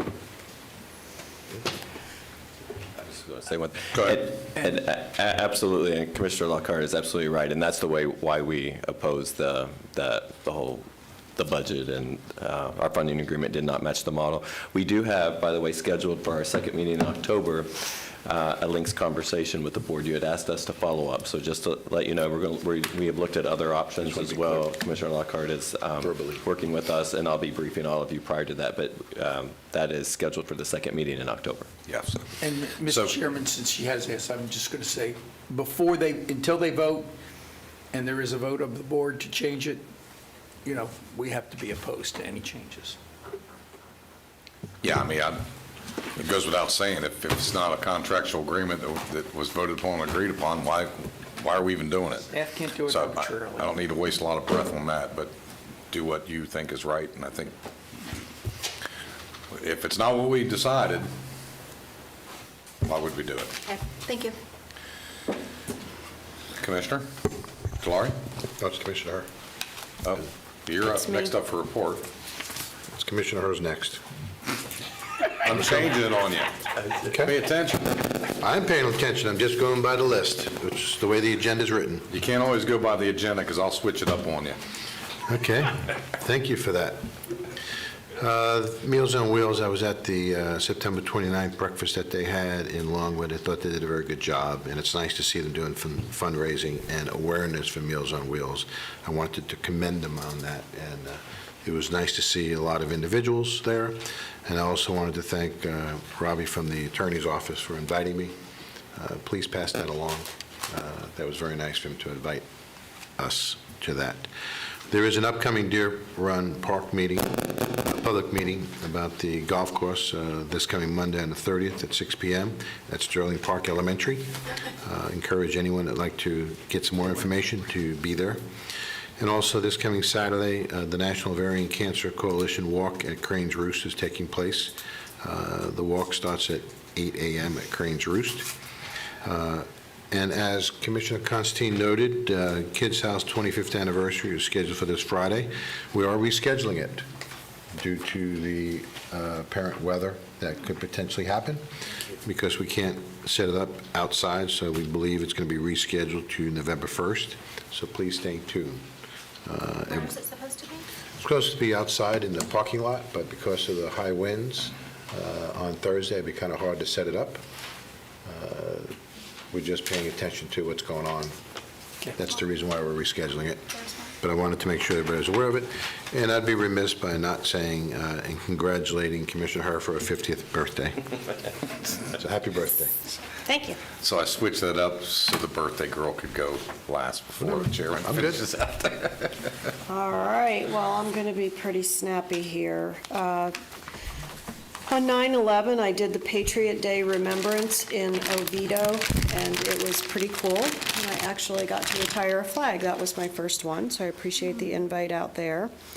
I do believe that my office shared, although I'm verifying it because it was put in great detail in my district report, and therefore we may not have shared. But if we haven't, we will. It's the CFX project fact sheet for the extension to the airport. I just wanted you to have it. That's probably my phone. I wanted you to have it in your possession.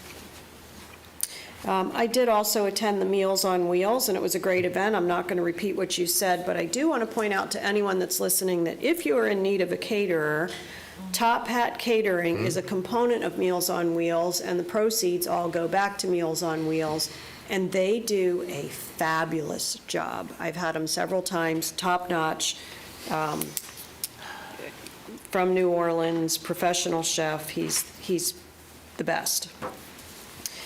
I did attend the Orange Boulevard Rural Enclave Workshop, and it was a rather raucous group.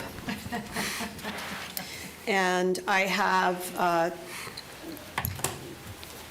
some feedback with regard to those, and I would tell you that if we're sending the team out there to talk about rural enclave into a neighborhood where there are other issues, like flooding, they're just going to get their heads ripped off about the stuff that they're not there to talk about. So I really think we have to prepare differently for these meetings in order to make sure that we can take those questions off to the side and get the questions addressed at hand. I did kind of move the conversation to what we were there to hear about, and then did commit us to do a second meeting about flooding. It doesn't seem like they're aware of the project on Michigan Avenue. Like, we haven't communicated much of that, so they shouldn't, the awareness is low at this point, but we probably need to have secondary conversations in that area. There may not be big issues in the other areas. It may just be because of what we lived through with the hurricane and the flooding and all of that, but it was unfortunate. It was unfortunate for our team and our consultant to have had to have done that by themselves. Was that Was that the end? Okay.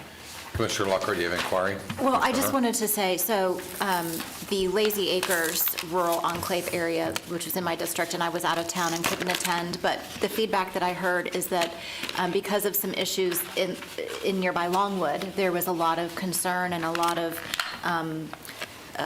kind of suspicion, what is this really about? And it took a while to even get through to establish the trust with the community that what we were there to talk about was something that would potentially benefit them.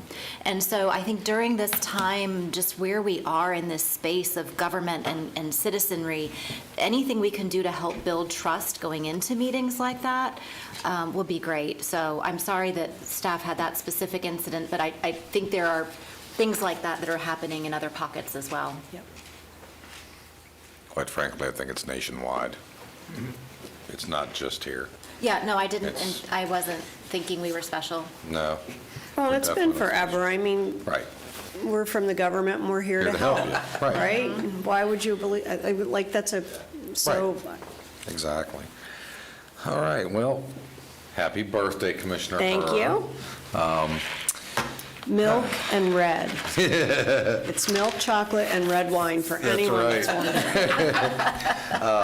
I also was at the Oviedo VFW Post with Commissioner Herr for Patriot Day celebration service. It was a great service. and well-attended by not only electeds, but many of those from the local community. October 27th, for those who want an event that's sort of Halloween-driven, at Horsepower Ranch in my district in Geneva, we're putting on this is a unique one, a Halloween pumpkin luau and car show for the whole family. So a little bit of something for the family, the father, the mother, the kids can run around and see all the animals and play with the pumpkins and all that kind of stuff. So you're welcome to come out to the country and enjoy those festivities. A pina colada and a pumpkin. Yeah, that's right, exactly. Of course, with the impending weather that's coming, I know many of you all are in your districts, but in my district specifically because of the Geneva area, Lake Harney area, St. Johns River, there's a very heightened concern from our citizens about the flooding, and I know our emergency management people are paying attention to that. I just want the public to know that we are monitoring, we are following, we are, prepared to respond the best we can to what Mother Nature can deal with us, with the understanding it is Mother Nature, and she has told us time and time again who's in charge. So be very vigilant in watching the reports, alert Seminole, so that you're fully prepared and aware of what's going on. Now would be the time to start making those preparations and not wait until something unfortunately may happen where that storm may be diverted more directly at us instead of not directly at us. Affordable housing, I know we had on the agenda, and something that I ask our staff to get into is we've had to revise some agreements with our affordable housing on deed restrictions or deed covenants, which has been on the agenda we approved through consent. What I suggested was, and one of these was Habitat for Humanity, which did a lot split, so obviously they could get more affordable housing out of the property that the county provided. It would be wise for our staff to work with the legal team, the county attorney's office, to just put a deed restriction to run with the land, so that when those things happen, we don't have to take staff time in the 501c3's time to revisit, to come back and amend an agreement. Being that we are the holder, we could always change that at some juncture if that affordable housing entity no longer exists. We're still in the driver's seat of that covenant and deed restriction. I don't know it's a wise use of time of amending contracts when you could just put a deed restriction that runs with the land until such time that we take the land back, which then we could change it again at that point. So I would ask that the county attorney just communicate with our community services folks who can communicate with our partners. We had quite the discussion at the AHAC meeting. Everybody seems to agree it would be the best course of action, so we don't have to revisit it at AHAC, revisit it Board of County Commission, all the staff revisit it, to go back through it. With that said, I would say that we enjoyed spending time with my fellow commissioners at the governor's mansion, even though it was rainy. It was good to see you all there. It was good to see the kids. Quite frankly, I think these young children are really, really looking forward to getting back to being children. Their notoriety and fame, they've been everywhere, not only around the state, but parts of the country in celebration. And I guess that's one of the prices you pay for success sometimes is the popularity of being popular as those young kids. But really a lot to be proud of there, not only of them, but also the Altamont Cal Ripken World Series team, which we'll be celebrating here coming in October. With that said, that's all I have at this time, and we will move to our next item, which is going to be public input for folks that want to speak on something that's not on the agenda. So if we have folks in the audience, looks like we have maybe 2 folks that aren't staff members. So, Ms. Dominique, we will ask you to call those names. We'd ask you folks to come up, give us your name and address, briefly give us a title on what you desire to speak about. You'll be given 3 minutes to speak on that topic, and we'll get you all moved through as quick as possible. Barbara Sainsbury, and then Monica Farrell. Ms. Sainsbury?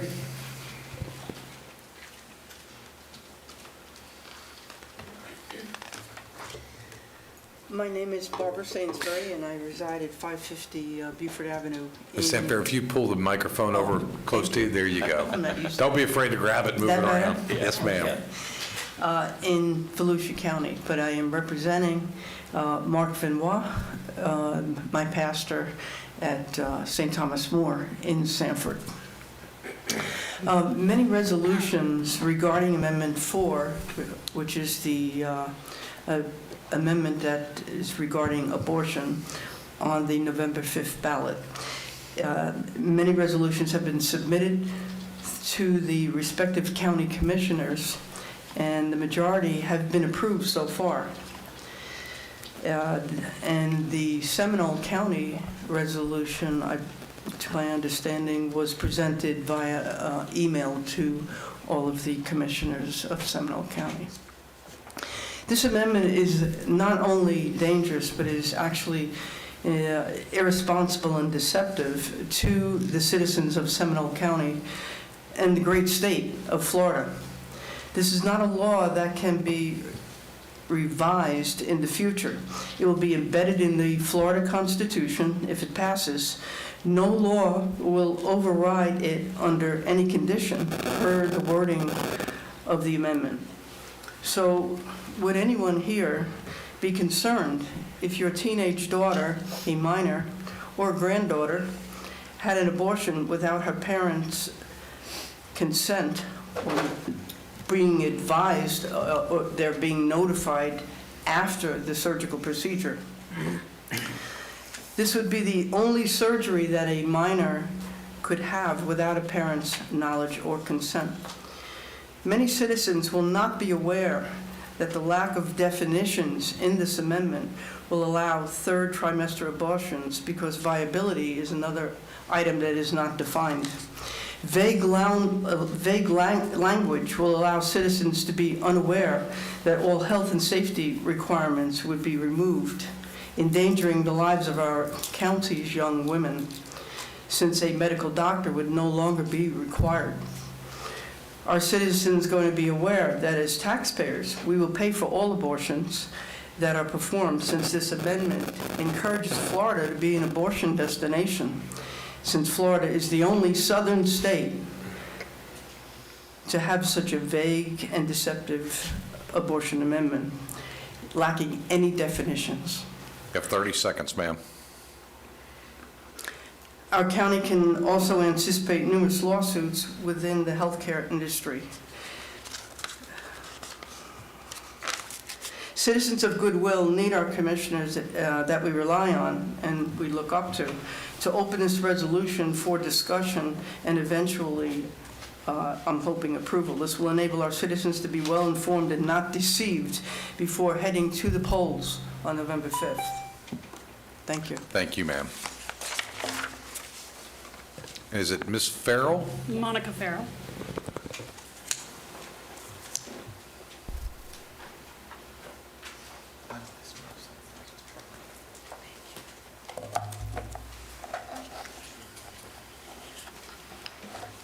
Please proceed, ma'am. Your name and address for the record. Okay, my name's Monica Farrell, and I reside at 1589 Willows Cove Court in Winter Springs. So good afternoon. The proposed Amendment 4 to be added to our Florida Constitution would be a disaster for our beautiful state, and let's look at why. First of all, unlike any other amendment, it has no definition of terms. It reads, and I've given you all one of these, "No law shall prohibit, penalize, delay, or restrict abortion before viability or when necessary to protect the patient's health, as determined by the patient's healthcare provider." So let's stop right there.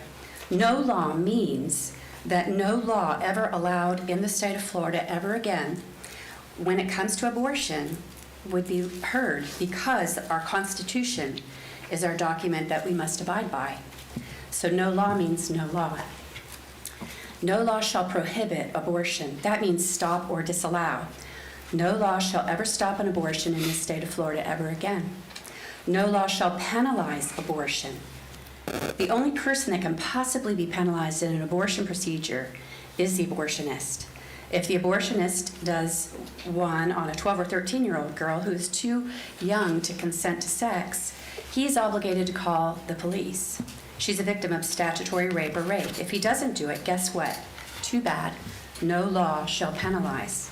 By the way, what if he accidentally kills a woman? What if he perforates her uterus? She gets septic, she gets an infection, and ends up dying. Too bad. No law shall penalize. The abortionist cannot be held liable. No law shall delay abortion. The pregnant woman won't be encouraged to think about other options or consider her decision overnight. And who do you think they will go after? The pregnancy centers. They are the ones who are delaying abortions because they show women other options like adoption. They offer classes on parenting, provide mentors for young women, but it can all be considered a delay for abortion. No law shall restrict abortion. In other words, abortion is a sacred cow. Abortion can't be touched for any reason, for any time. Your 24-hour waiting period in Florida is gone. Parents' right to know is gone. Parental consent is gone. Safety and health protections are gone. Ultrasound legislation, gone. The 6-week bill, gone. No law shall prohibit, penalize, delay, or restrict abortion before viability. 30 seconds, Ms. Farrell. Viability of what? The pregnancy, the baby? It will be completely dependent upon the abortionist's interpretation. What about patient's health? It doesn't say the patient's life, it says health. The average Florida voter would think, oh, health means life, but no, it doesn't. Health means emotional, physical, financial health, whatever health is determined. Again, it's up to the abortionist to decide. Also, healthcare provider has no definition. Does it say physician? No. Does it say doctor? No. Ms. Farrell, you're out of time. You're going to have to Thank wrap you. it up. Thank you. We appreciate you being here today. Any other speakers for open comment? No, sir. Seeing none, we'll close open comment. We'll go adjourn till 5:30 tonight for the public hearing with the second hearing of our budget session at 5:30.